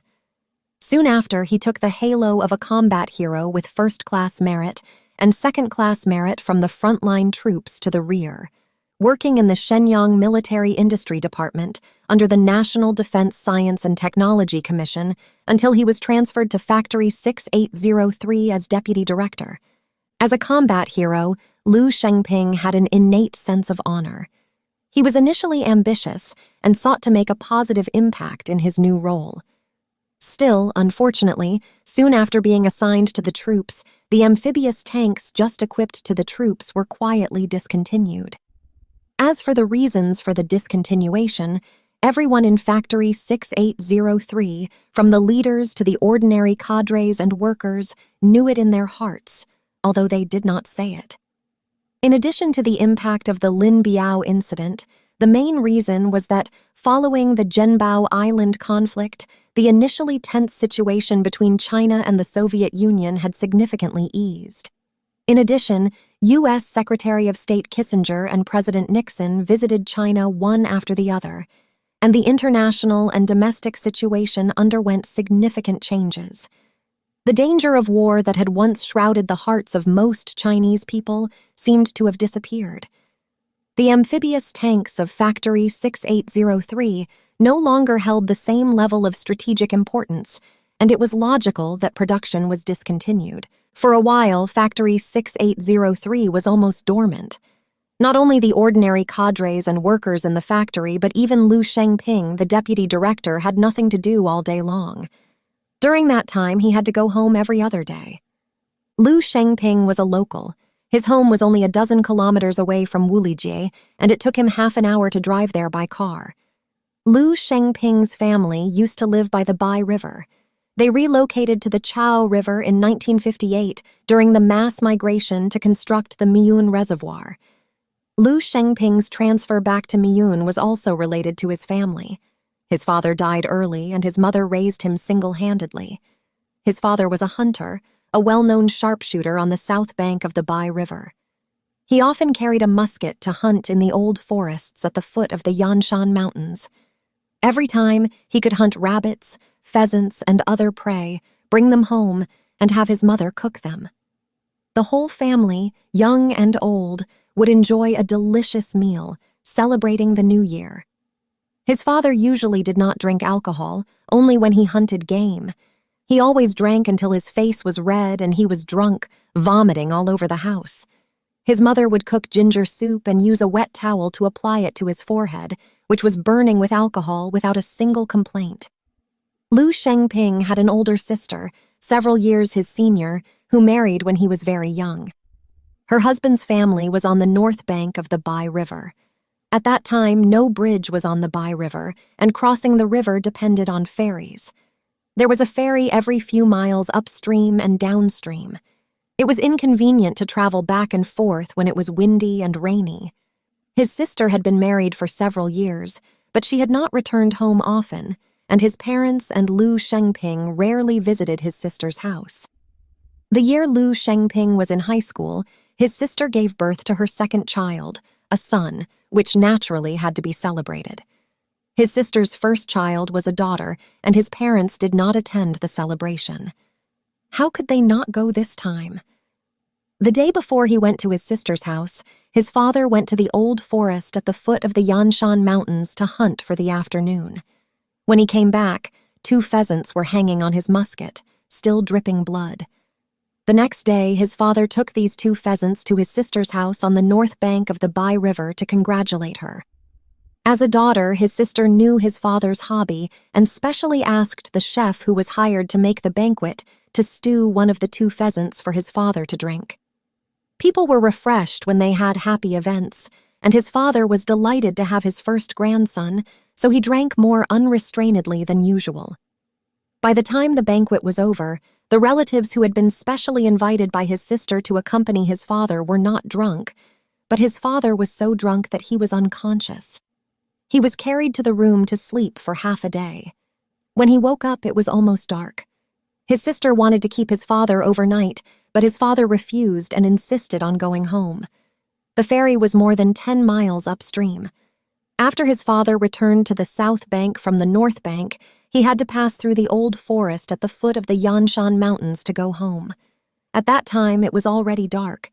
His father was walking in the forest, sometimes deep and sometimes shallow.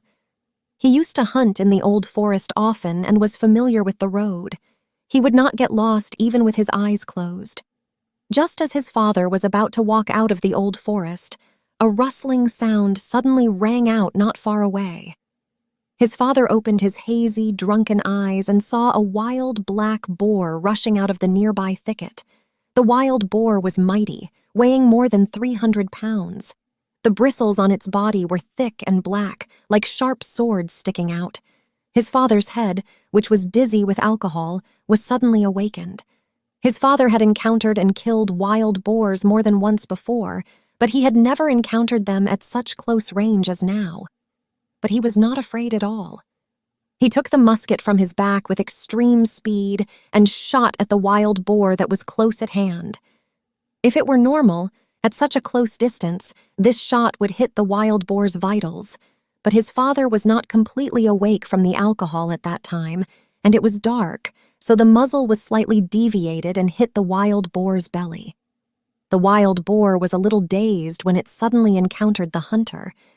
Because this shot was not fatal, it angered him instead, An angered wild boar was more terrifying than a tiger. Before his father could fill the musket with gunpowder, the wild boar jumped 3 feet high, howled, and knocked his father to the ground. This was all that Liu Shengping heard later. After his father's death, Liu Shengping graduated from high school and joined the army when recruitment was underway. The second year after Liu Shengping joined the army, his mother asked someone to arrange a marriage for him. The object was Shanju, a girl from his village. From the photos sent, she looked pretty and clever, and her 2 dimples were beautiful when she smiled. Liu Shengping thought that he was in the army, and there was only his mother at home, with no one to talk to, all alone, so he went home to visit relatives and got married. His wife gave birth to a big fat boy the second year after the marriage.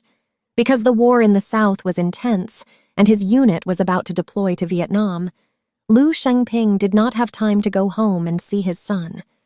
Soon after, the Miyun Reservoir was constructed on the Bai River, and a large-scale relocation of people from the reservoir area ensued.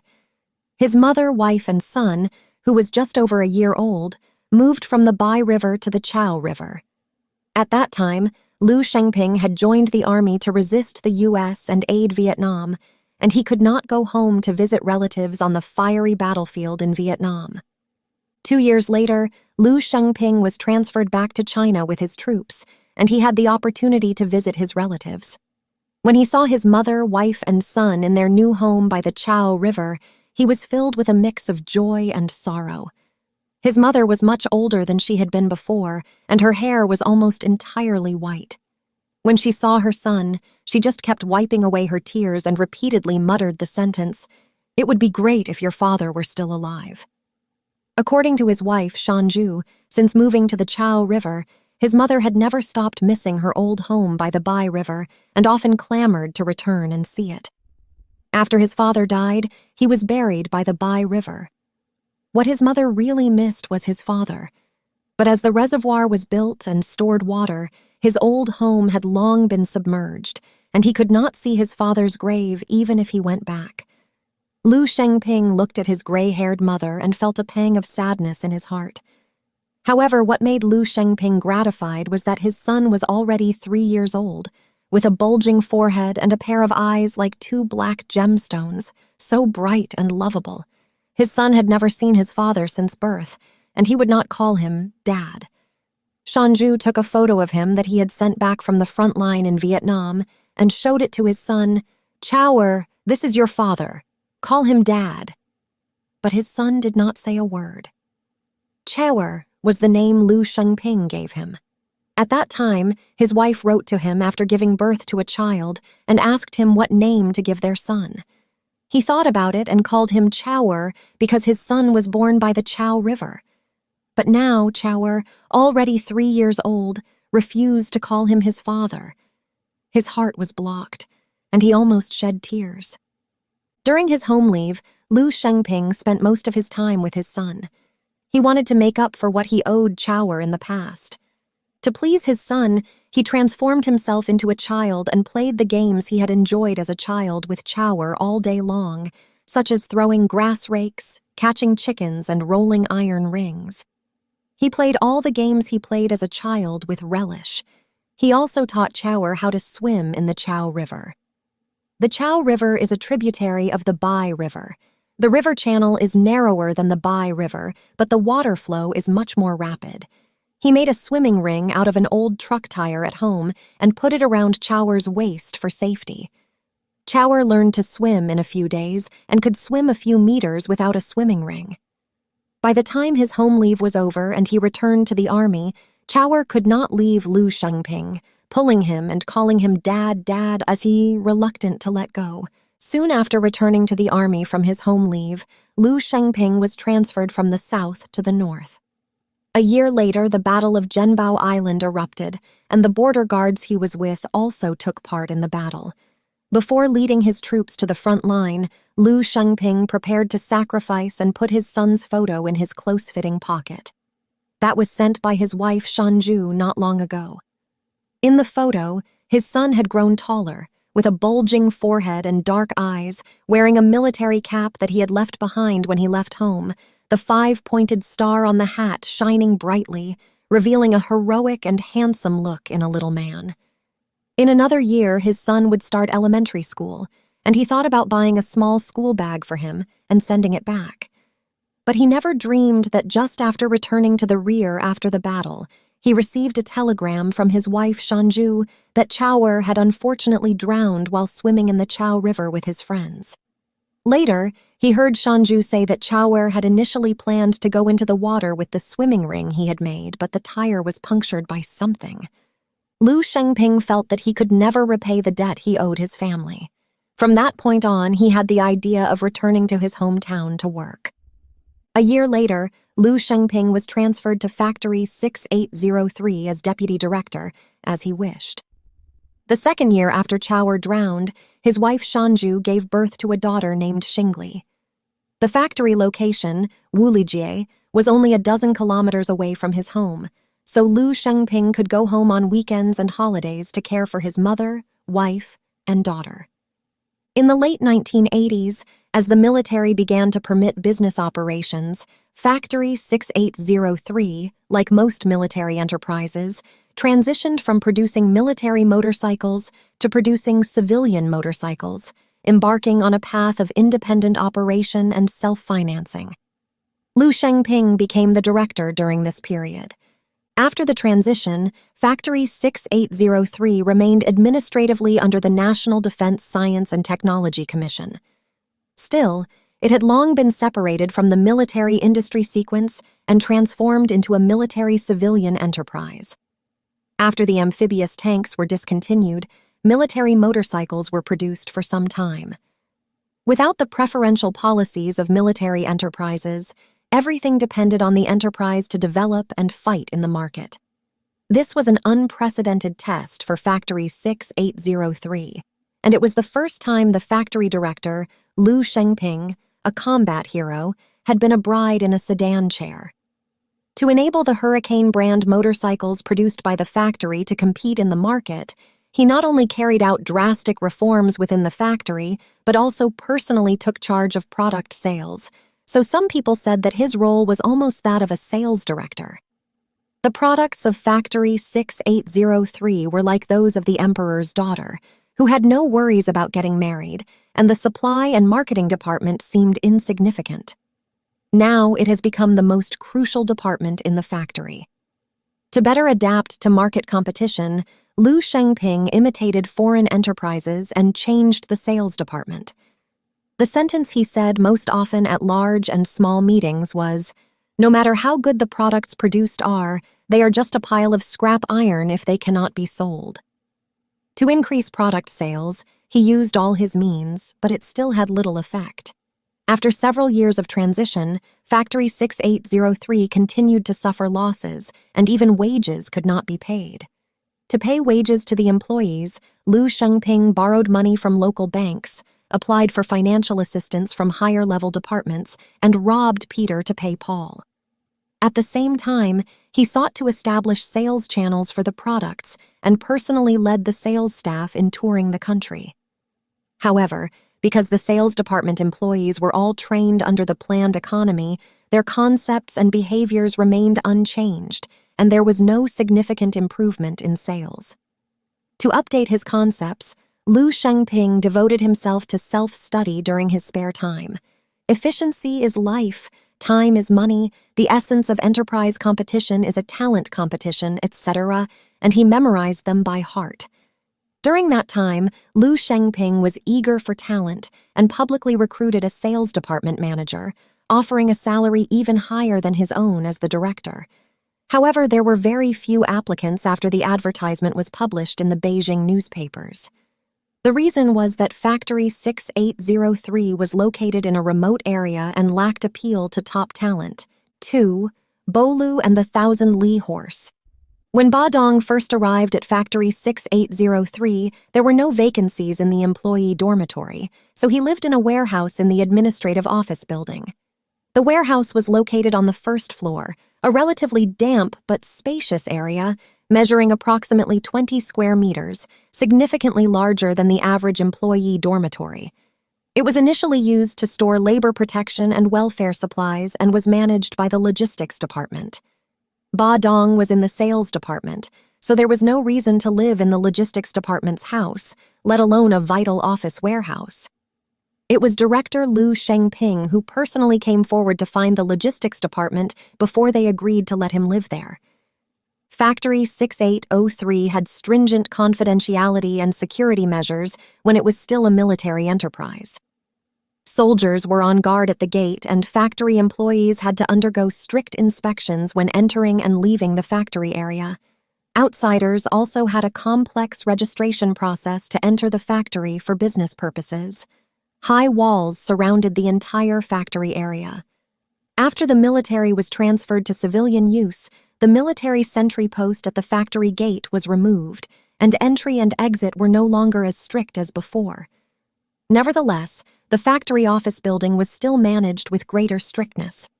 Except for commuting hours, the gate was locked at 8 p.m. every night, and no one was allowed to enter or leave casually.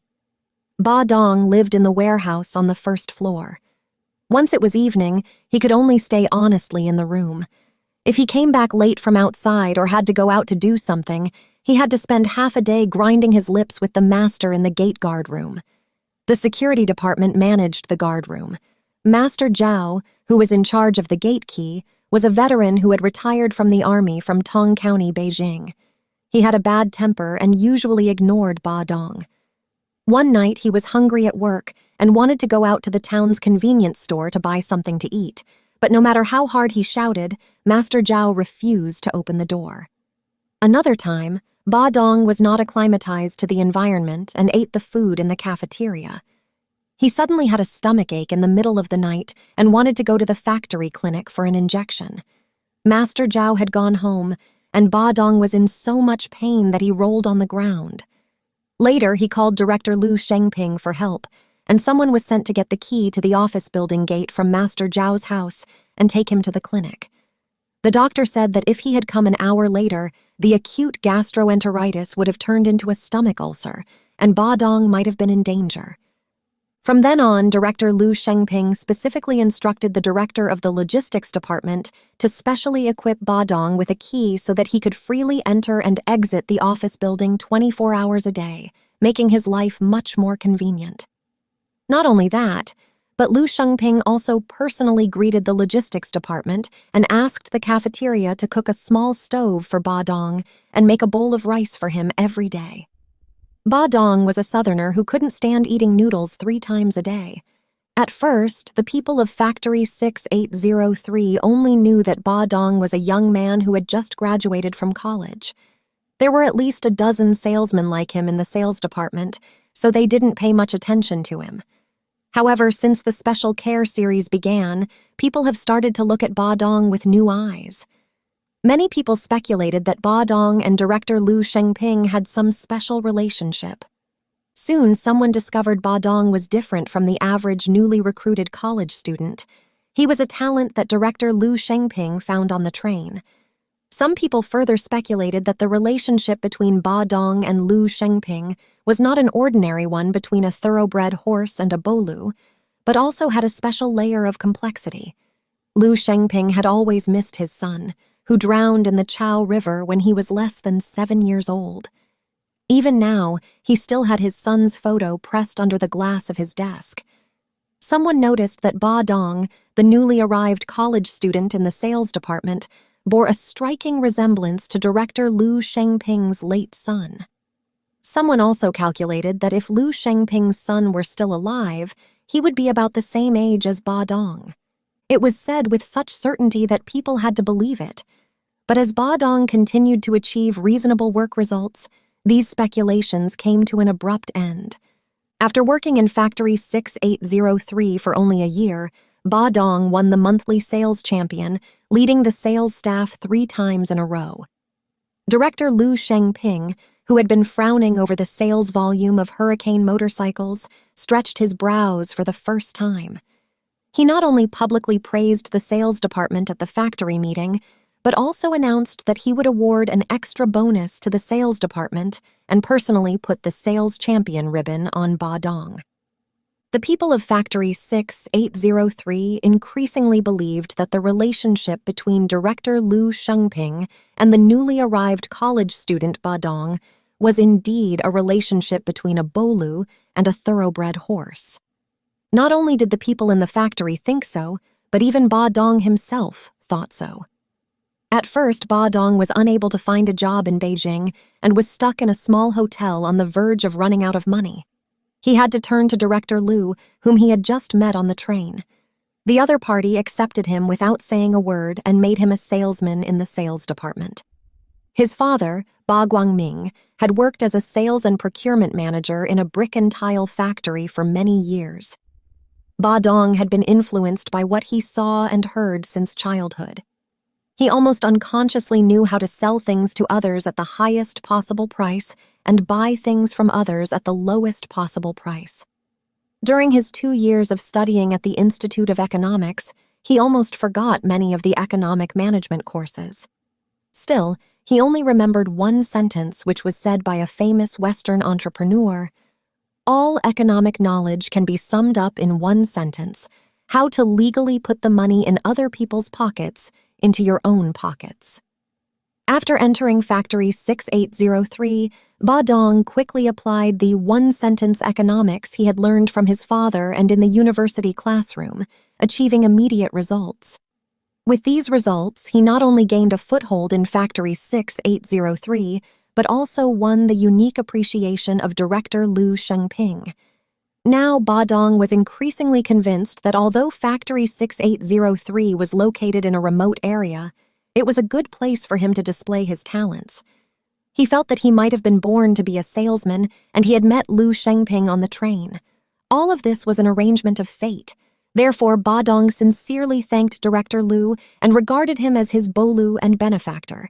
For Director Liu Jiming, Badong was indeed a thoroughbred horse in his eyes at first, and he was proud of his ability to discover talents with just one meeting. He often boasted of himself as a bolu on many occasions and introduced his experience in discovering talents to his subordinates and colleagues in the business world. He increasingly liked this young man with extraordinary sales ability. In such a short period, he actually established a hurricane motorcycle sales network in his hometown of Dongjiang Province. He not only created a personal sales miracle, but also used the points to lead the surface, connecting the sales outlets in the southern provinces into a cohesive network, thereby driving the entire sales work of 6803. He felt that he was right. This was indeed a sales genius. Liu Jiming was from the military and never concealed his likes and dislikes. He was the same with Badong. He not only cared for and took care of this young man from the south in every detail of his life and work, but also often took Badong on business trips around the country. They were almost inseparable from big and small things, and their relationship was closer than that with his secretary and driver. Sometimes, he even took Badong with him for private matters. In the past, Liu Jiming handled some minor or even private matters that should not be known to more people, such as burning incense and worshiping the leaders of local relevant departments during festivals or making courtesy visits to the leaders of the competent department of Factory 6803 in Beijing. He always took Ding Dong, the secretary and driver of the factory office. Administratively, Factory 6803 was under the jurisdiction of the National Defense Science and Technology Commission, and its financial and tax affairs fell under the local government's jurisdiction. Both sides were mothers-in-law and could not be offended. Every year, there was no less than tipping and tipping. This kind of thing was also private and public, non-private and non-public, and the boundary was difficult to grasp. Naturally, the fewer people who knew about it, the better, to avoid misunderstandings. However, this position had now been gradually replaced by Badong. To teach Badong how to drive, Liu Jiming made an exception and allowed him to go to the driving school in the county town for a month. In the future, as long as Badong was in the factory, Liu Jiming would no longer call Ding Dong, but instead let Badong drive him so that people in the factory would discuss that Badong had become Director Liu's part-time secretary. These discussions, more or less, also reached the ears of Liu Jiming and Badong. Badong was still a little worried. Several times, Director Liu Jiming asked him to drive him, and he wanted to decline. "Director, you should let Secretary Ding drive you, right? What's wrong? Are you afraid of being gossiped about?" Liu Jiming glared and shook his empty sleeve. "If you are afraid, I will let the office issue a document tomorrow and transfer you to be my full-time secretary." In fact, Liu Jiming was joking. In other people's eyes, being a secretary was a promotion and reuse, but Liu Jiming did not think so. He still expected this sales genius to create more achievements and help him lead Factory 6803 out of the trough. Badong had known Liu Jiming for a long time and understood his vigorous and resolute military style. He knew that the director was joking, so he no longer insisted. 3. Go to Miyun Reservoir. On the morning of May Day, Badong was sleeping in the dormitory. 2 days earlier, he had been on a business trip to Dongjiang province, where he had met with a group of old friends, including Zhang Tianyi and Du Wei, and added several new sales outlets. The trip had worn him out, and he planned to take advantage of May Day to get some rest. He was sleeping soundly when Ding Dong, the factory office secretary, awakened him. "Get up quickly, Badong. Director Liu wants you to drive him out for a trip." Ding Dong stood at the door with large bags and small packages in his hands, urging Badong. Badong glanced at the bags in Ding Dong's hands and figured that Director Liu was probably going to pay tribute to the leaders of the county's finance and tax departments again. He only went during the New Year and Spring Festival in the past, but now he didn't even miss the May Day holiday. It was too frequent.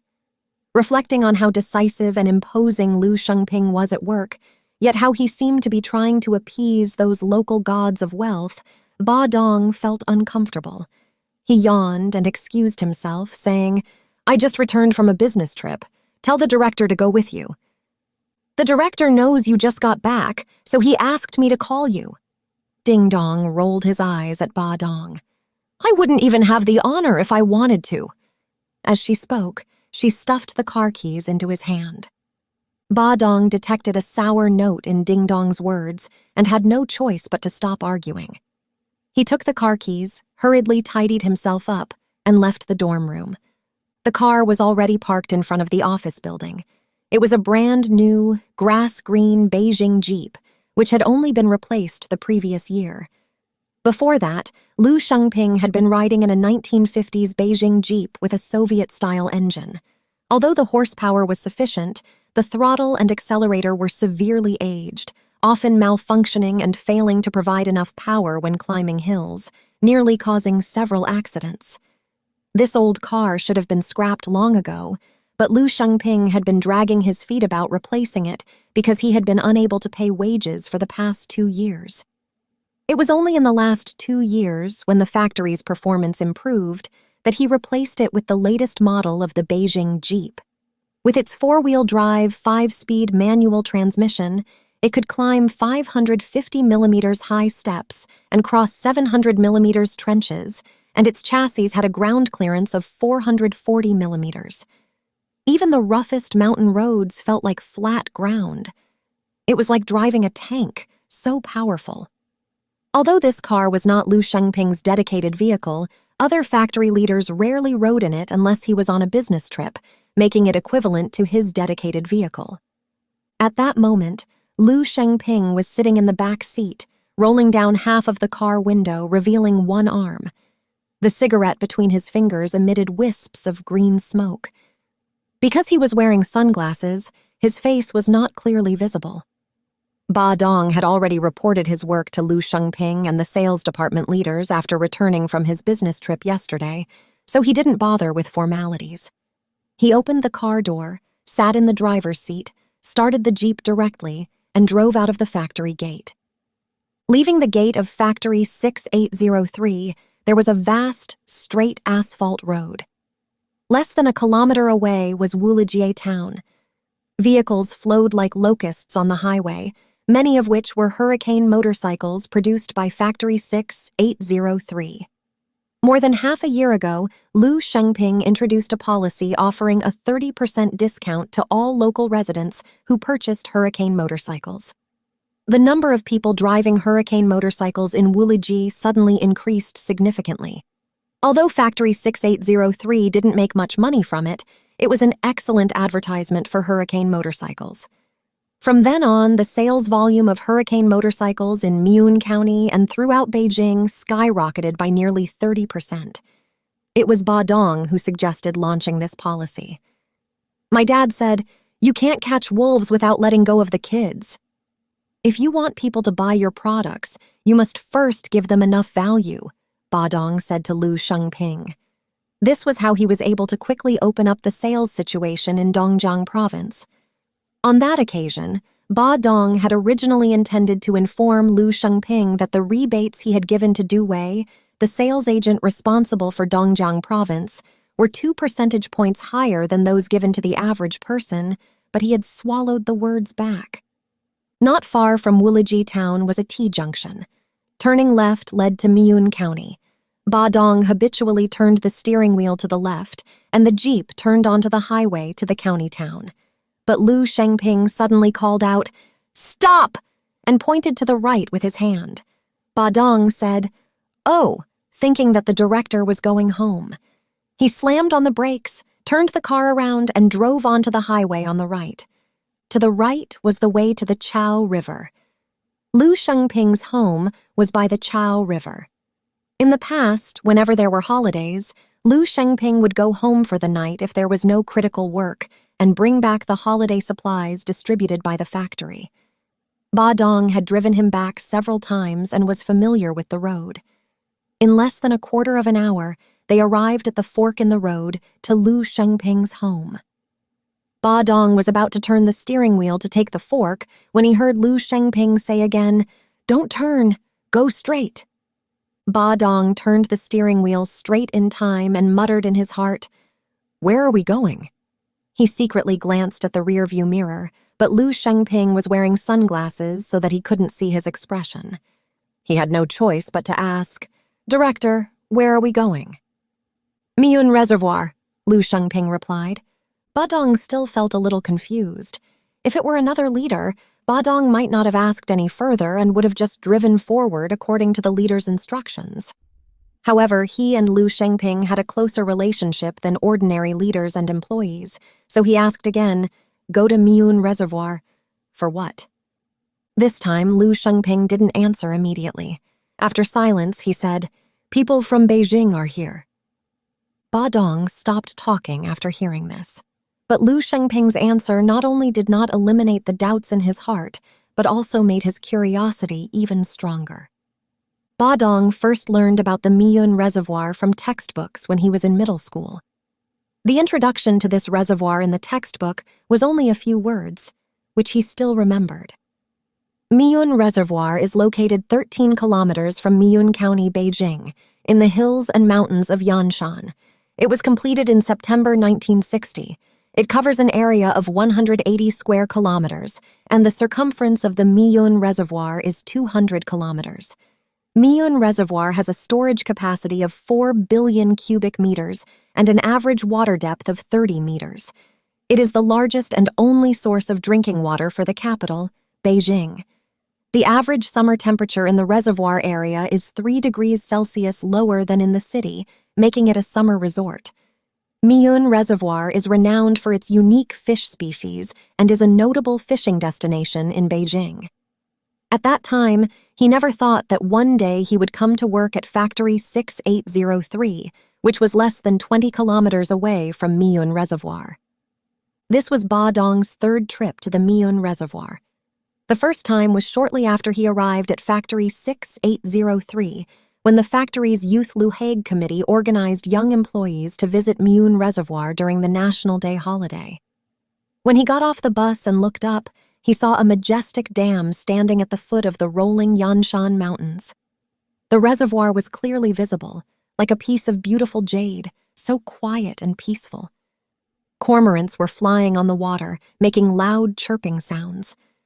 In the distance, the blue sky, white clouds, and the trees and farmhouses on the shore were reflected in the mirror-like transparent water.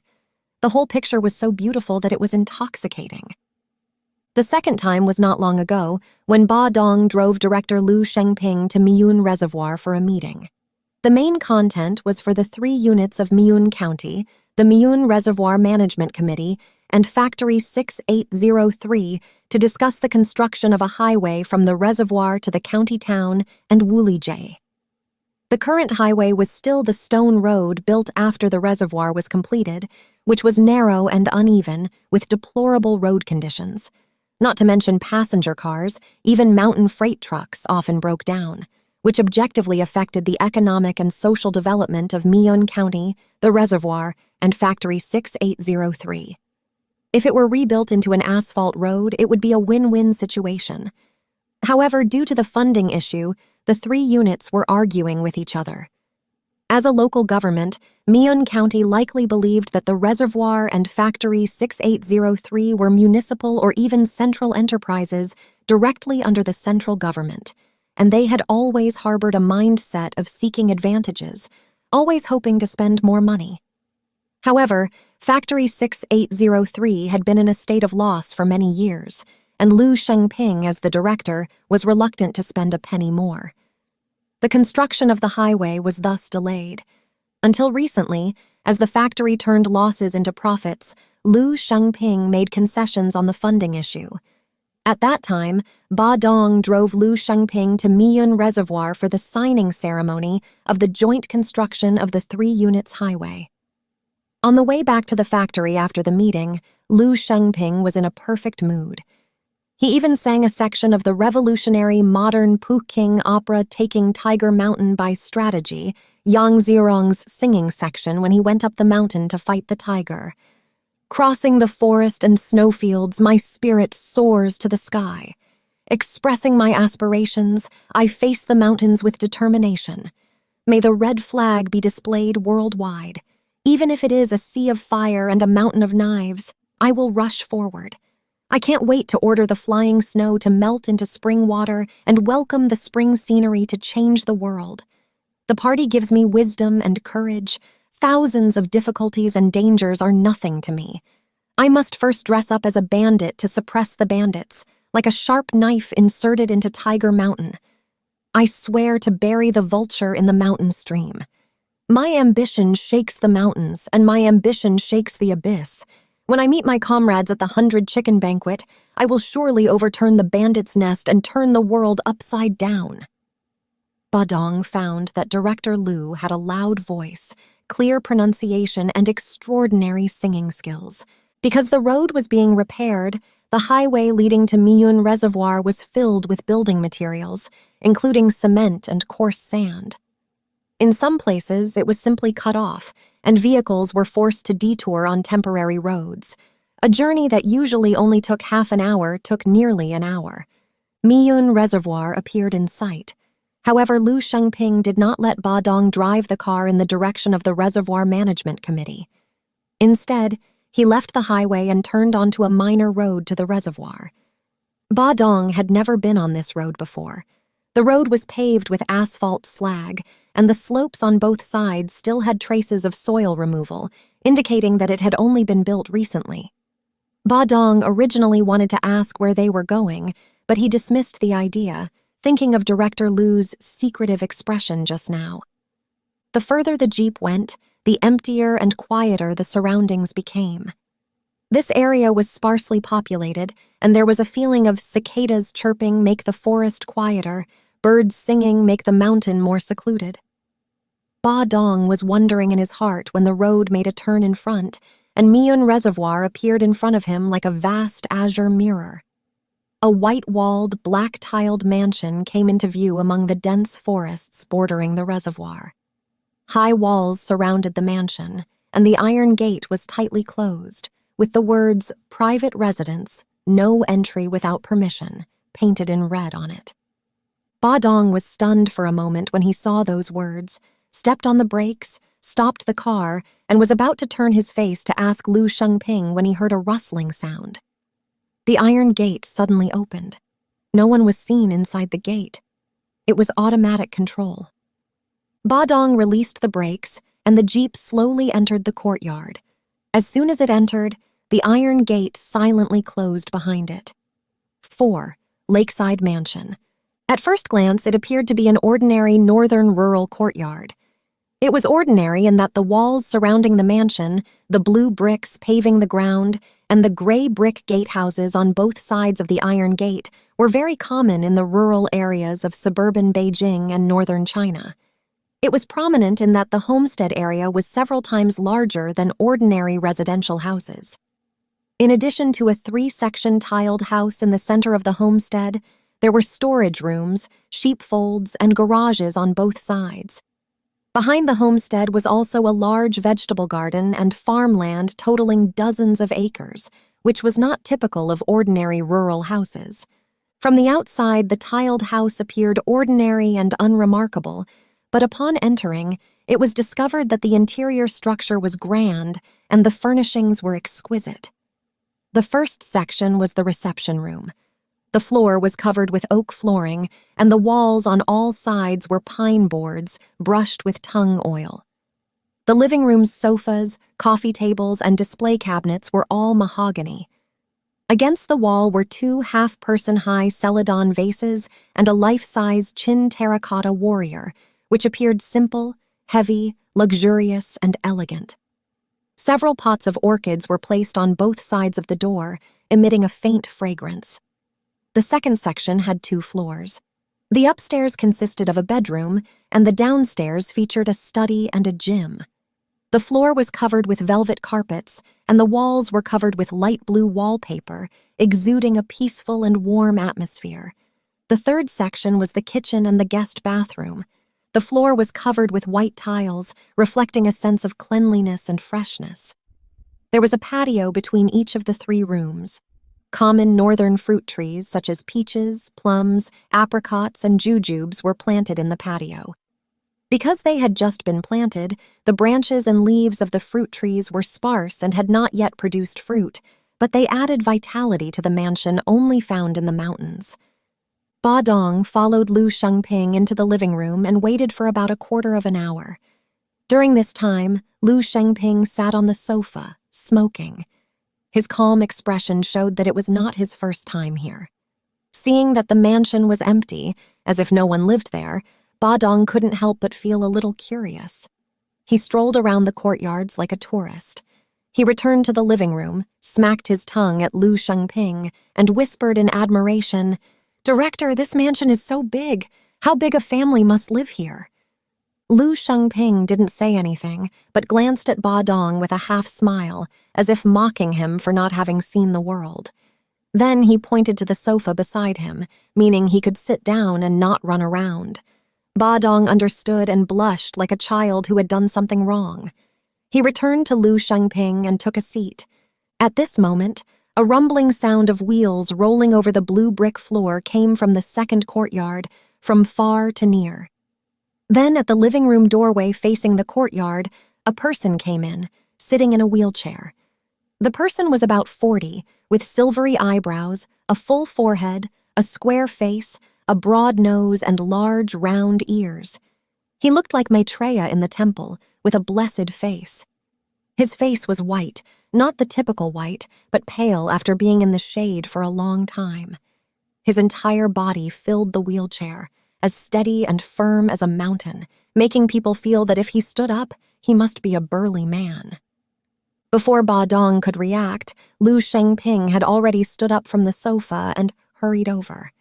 He skillfully grasped the wheelchair handle and said, "Young master, are you tired from sitting in the car all the way?" "It's okay.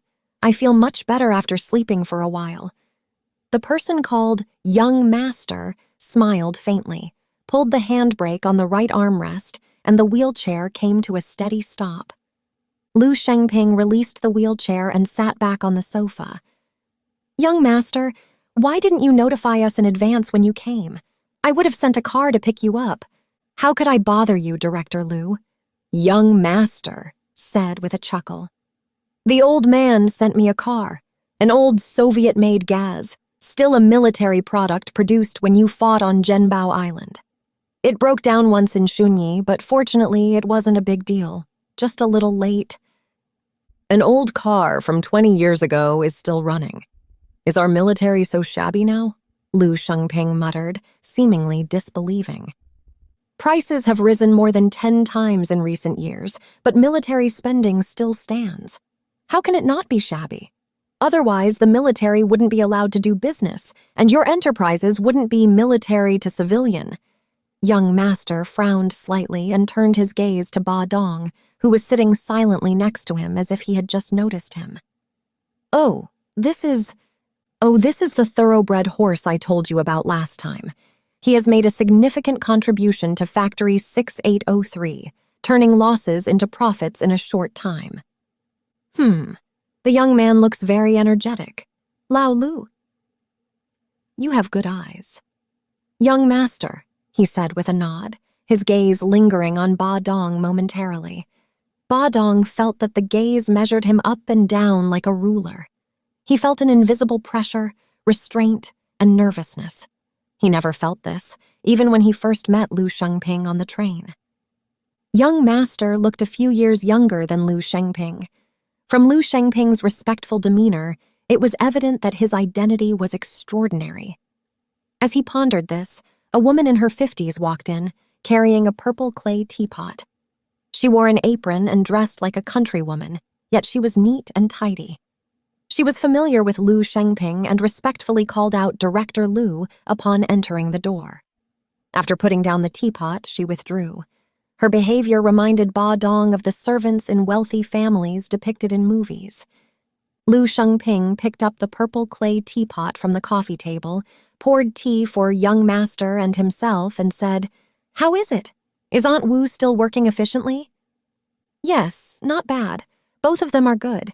When I'm not here, they manage this mansion very well, both inside and out." "Young master," they said, taking a sip of tea. Badong didn't understand how to taste tea, but he knew from the strong fragrance that they were drinking high-quality tea. Aunt Wu worked as a nanny in an old cadre's home in Beijing for many years and only came back last year. Her husband is a well-known, hard-working man in the village. It's right to ask them to look after the mansion for you, Liu Jiming said, also taking a sip of tea. "Why didn't your sister-in-law come to stay with you for a while? May and June are the best months for the climate in Miyun Reservoir. Even the air is nourishing. Her TV station has recently been filming a special program, and she has to dub it. She can't spare the time. She'll come over after she finishes this. It just so happens that my little sister is on vacation, so she came with me." "Oh, is that so? Yanbei is also here. Where is she?" "Reading in the garden." A smile appeared on young master's overly serious face. "My little sister is much more studious than me." Badong saw that young master glanced at him intentionally or unintentionally. Just now, from Liu Jiming's affectionate attitude and brotherly tone toward young master, he guessed that their relationship was unusual. He was afraid that his presence would affect their conversation, so he stood up and said to Liu Jiming, "Director, I'll go for a walk." Liu Jiming nodded, and Badong tiptoed out of the living room. To the left of the gate was the mansion gate they had just entered, and to the right was a small vegetable garden surrounded by a half-person-high wooden fence. The garden was planted with seasonal vegetables such as eggplants, cowpeas, green peppers, and loofahs. It was full of green branches and leaves, lush and verdant. The vines of loofahs and cowpeas climbed all over the melon frames.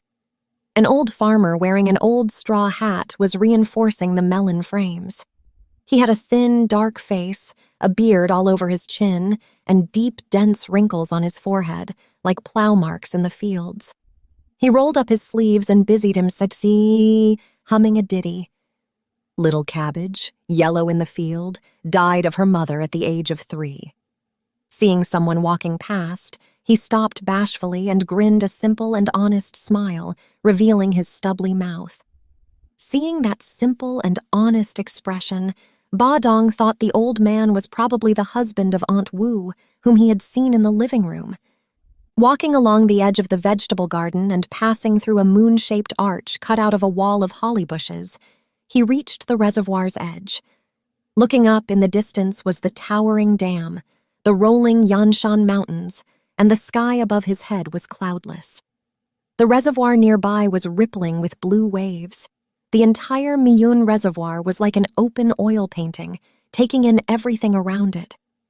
A warm summer breeze blew towards his face, making him feel refreshed.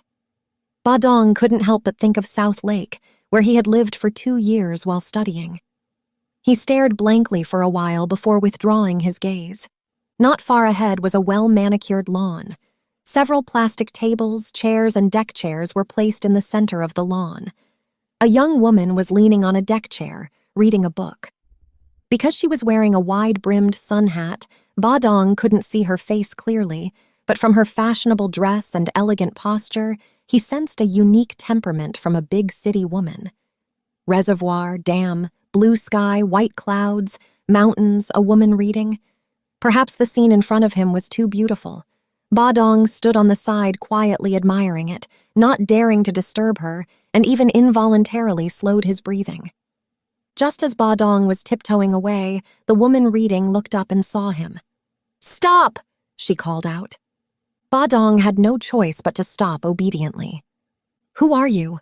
Why are you peeking at me?" I wasn't peeking," Badong stuttered, his face flushed red. He lowered his head and didn't dare to raise his eyelids as if he really was peeking. Badong's nervous expression dispelled the woman's wariness, and she chuckled. "I guess you came with Lao Lu, right? Are you a secretary or a driver?"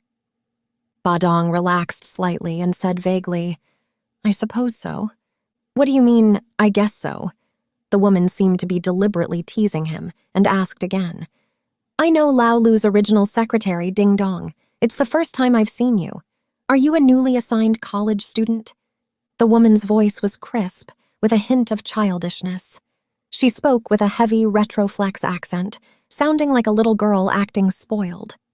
Southerners called this fa dia, coquettish. This made Badong bolder. He raised his face and looked at the woman in front of him. She had a slender face, fair skin, and short hair that fell just below her ears. Perhaps because she was thin, her chin looked a little pointed. The bangs on her forehead were trimmed into a crescent shape. At first glance, she looked like a little girl, but on closer inspection, she was actually not young, probably several years older than him. The woman saw Badong looking at her and pouted as if angry. "Aren't you peeking at me? And you say you're not—" Badong quickly withdrew his gaze and remembered what Liu Jiming had said in the living room just now. He thought that this woman was probably the young master's little sister, so he tentatively asked, "Are you Yanbei?" "How do you know my name?"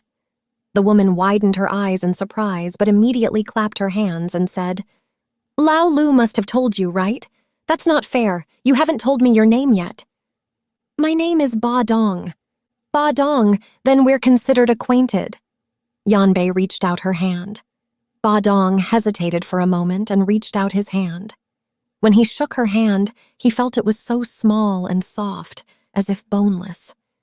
"What did my brother and Lao Lu talk about?" "I don't know. I came out as soon as they started talking," Badong replied, thinking that even if I knew, I couldn't say. This was his rule as Liu Jiming's driver for a while. "I didn't expect Lao Lu to be a reformer, reviving a 6803 factory about to go bankrupt." Yanbei glanced at Badong curiously. "I heard that he has a group of sales experts who sell hurricane motorcycles nationwide." Badong hummed, thinking that the sales expert you're talking about is right before you. But he finally couldn't bring himself to say it. Perhaps seeing that Badong was a little uncomfortable, Yanbei picked up the book she had been reading from the deck chair and showed the cover to Badong. "Have you read New Star? This is my 3rd time reading it. I have new feelings every time I read it." Badong stammered and did not answer immediately. He knew that the book Night and Day that Liu Jiming had given him on the train was a sequel to New Star. They were both about reform. He said, "I've read it. The protagonist is called Li Xiangnan. He's a county party secretary." Yes, the secretary of Guling County. Yanbei immediately took over as if she had found a confidant. She asked Badong to sit down on a chair and struck a pose for a long conversation. Do you like Li Xiangnan as a character? He doesn't back down even when encountering such great resistance in Gucheng. He's a true man, like Santiago in Hemingway's writing. Have you read The Old Man and the Sea? Badong shook his head shamefully, but Yanbei didn't mind and continued.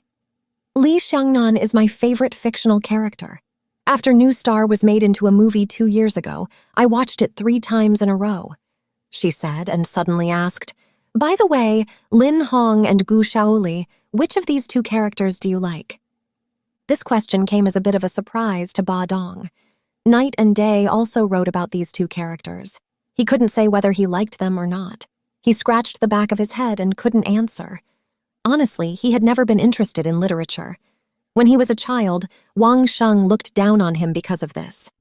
Yanbei didn't seem to expect Badong to answer and said to herself, They are both idealists in love. It's just that Lin Hong as a woman is too unfortunate. The misfortunes of the times and the misfortunes of the individual are all on her, lending a tragic tone to her personality. I feel more sympathy for her.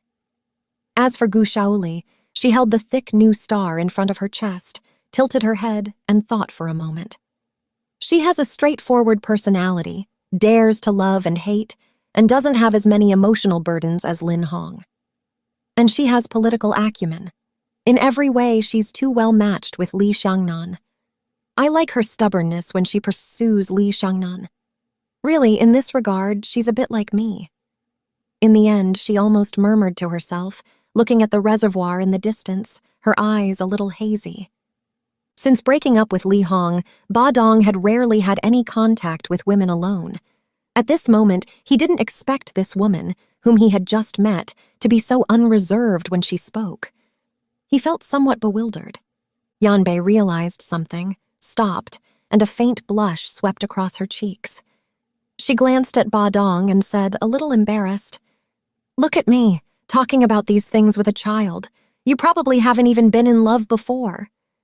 After she finished speaking, she giggled. Badong felt that Yanbei's smile was like that of a little girl, 5 iron pot stewed goose. After returning from the reservoir, the Lakeside Mansion and the siblings from Beijing kept surfacing in Badong's mind all night. Especially Yanbei, who spoke about New Star and Night and Day like a learned teacher but smiled like a naive little girl. The next day was a weekend. Badong slept in. It was almost noon when he got up. The factory compound was deserted, with not a soul in sight. Even Master Zhao, the guard in the gatehouse, had slipped home sometime. The family compound and the factory compound were only separated by a wall. It was common for employees to sneak home from the office during work hours to do some private chores, especially on weekends. The vast majority of people in Factory 6803 were dual-income families who had been with the factory since its inception. Some families had several members working in the factory. Whenever it was a holiday or after work, the factory office area and workshops were empty, but the family compound next door was lively and full of laughter, a scene of human warmth. Very few single employees like Badong had been assigned from other places, and the feeling of loneliness was particularly strong. He came out of his dorm room, intending to go to a restaurant in town to have breakfast and lunch together and to pick up a package at the town post office. His father, Ba Guangming, had sent the package. Because he had just returned from a business trip, it had been in the guardhouse for several days, and he had only picked it up yesterday. If he didn't pick it up, it would expire.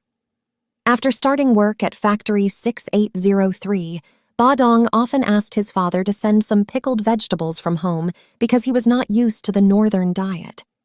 Just as Badong reached the factory gate, he ran into Ding Dong, the factory office secretary. Ding Dong was wearing a Sheraton jacket and Wheelie brand sneakers and riding a brand new Hurricane motorcycle from the direction of the dormitory compound. When he saw Badong, he stopped his motorcycle and greeted him proactively. "Hi, where are you going?" "I'm going out to eat," Badong said. Ding Dong was usually quite arrogant and rarely greeted people proactively. Sometimes he ignored Badong when he spoke to him. What was going on today? "Did you come back late from the reservoir yesterday?" Ding Dong blinked and asked, "Did you see the people from Beijing?" "People from Beijing?" Badong found these words familiar and remembered that Liu Jiming had said them. "How did you know?" "I know more than you do," Ding Dong smiled mysteriously. "Do you want to hear about the big mansion by the reservoir?" Badong pondered her words' meaning and hesitated when Ding Dong said again, "It just so happens that I haven't eaten either. Let me treat you." Badong had never seen Ding Dong so enthusiastic since he came to Factory 6803, and he felt embarrassed. It was difficult to refuse her kindness, so he sat on the back seat of the motorcycle and left the factory compound with her, heading towards the town. A new northeastern restaurant had opened at the intersection leading to Woolley Town.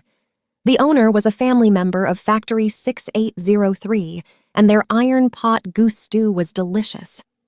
Single factory employees who were tired of eating in the cafeteria sometimes came to change their taste. Badong had once come with a few colleagues for a treat. It wasn't lunchtime yet, and the restaurant had few customers. The female owner was squatting with a 15 or 16-year-old girl at the door, picking vegetables. When she saw Badong and Ding Dong, she quickly put down her work and greeted them with a smile. Ding Dong ordered without even raising his eyelids, "Half a goose, add more chili," and walked into the restaurant. His tone suggested that he was a regular. The restaurant was very simple, without even a private room, but it was clean and tidy. The two sat down at a table in the corner. The girl quickly brought a pot of tea. Badong turned over the cup placed upside down on the table, poured a cup for each of them, and pondered as he drank. Why was Ding Dong treating him to a meal today for the first time? Badong knew a little about Ding Dong's background as a secretary. Ding Dong's father was the former deputy party secretary of Factory 6803. He had also been transferred from the military and served as a deputy political commissar for a division. He was older and more experienced than Liu Jiming. Because the party secretary had been ill for a long time, Deputy Secretary Ding was acting as the secretary. When Liu Jiming was promoted to factory director, Deputy Secretary Ding was supposed to be promoted to party secretary along with him. Still, it was said that there had always been conflicts between him and Liu Jiming. The deputy secretary had not been officially promoted. Because of that half-step difference, Liu Jiming had the final say on all matters, big and small, in Factory 6803, and Deputy Secretary Ding couldn't get a word in. After the military was converted to civilian use a few years ago and the factory director responsibility system was implemented, he had even less say. Out of anger, he took sick leave and stayed home without going to work. The only request Deputy Secretary Ding made to the factory before retiring was to let Ding Dong take his place. It was a long-standing practice in military and state-owned enterprises for children to take over their parents' roles after retirement. Director Liu Jiming agreed without saying a word. Although Ding Dong only had a diploma from an open university and had never had a formal job after graduation, Liu Jiming made an exception by letting him work in the factory office. In less than 2 years, he even made him his secretary. In theory, he had been generous to Deputy Secretary Ding. However, Badong heard people in the factory gossip that Deputy Secretary Ding, because he was holding his breath, gathered a group of cadres and employees who were usually dissatisfied with the director to hinder the factory's implementation of reform measures and often inquired about confidential matters from Ding Dong, spreading them as backstairs news, making Liu Jiming very passive. A while ago, a rumor circulated in the factory that Liu Jiming wanted to replace Ding Dong as his secretary with Badong. Badong was skeptical when he heard the news. However, even if it was true, he had no interest. He increasingly liked the profession of salesman. U.S. President George W. Bush had also been a salesman. It was not easy to make a career in this industry, and he had to give it his all. Therefore, Badong had no intention of becoming a secretary. He had answered Ding Dong this way when she probed him once. Previously, Ding Dong was full of vigilance and hostility towards Badong, even threatening to drive him out of Factory 6803. The owner was a competent woman who handled both the cooking and the management of the restaurant herself. Soon, a fragrant iron pot goose stew was served. Badong had not eaten breakfast, and he was already hungry. He didn't bother with formalities and started eating. "Do you know what's going on with that mansion by the reservoir?" Ding Dong said as he picked up a piece of goose meat and ate it with relish. "It was built with the factory's money. It took 2 whole years to complete. I drove countless times during those 2 years, always accompanied by Director Liu." "The factory's money?" Badong was stunned. "Why did our factory build that mansion? You should ask Director Liu about that." Ding Dong took a sip of beer, wiped his mouth, and said, "Have you seen that paralyzed man?" Badong thought of the extraordinary young master in the wheelchair. Paralyzed man? "Yes, his name is Hong Tai Hong. That mansion was built for him as a vacation villa," Ding Dong said. "See, he came as soon as the mansion was completed." "Wait, I don't understand," Badong said, feeling increasingly confused. He put down his chopsticks. "Why would Director Liu build a vacation villa for him? I mean Hong Tai Hung." "Why?" Ding Dong also put down his chopsticks and smiled slyly. "Because that Hong Tai Hung is the son of Director Liu's superior." "Director Liu's superior? What superior?" "What's superior? You'll be shocked if I tell you." Ding Dong curled her lips. "Let me put it this way. Liu Shengping became the director of 6803, thanks to his superior. To repay him, isn't it natural to build a villa for the superior's son?" Badong listened, and everything he had seen at the Lakeside Mansion yesterday flashed through his mind again. He was stunned for a long time without saying a word. He felt flustered, uneasy, as if he had seen something he shouldn't have seen. Of course, what Ding Dong said might not be credible.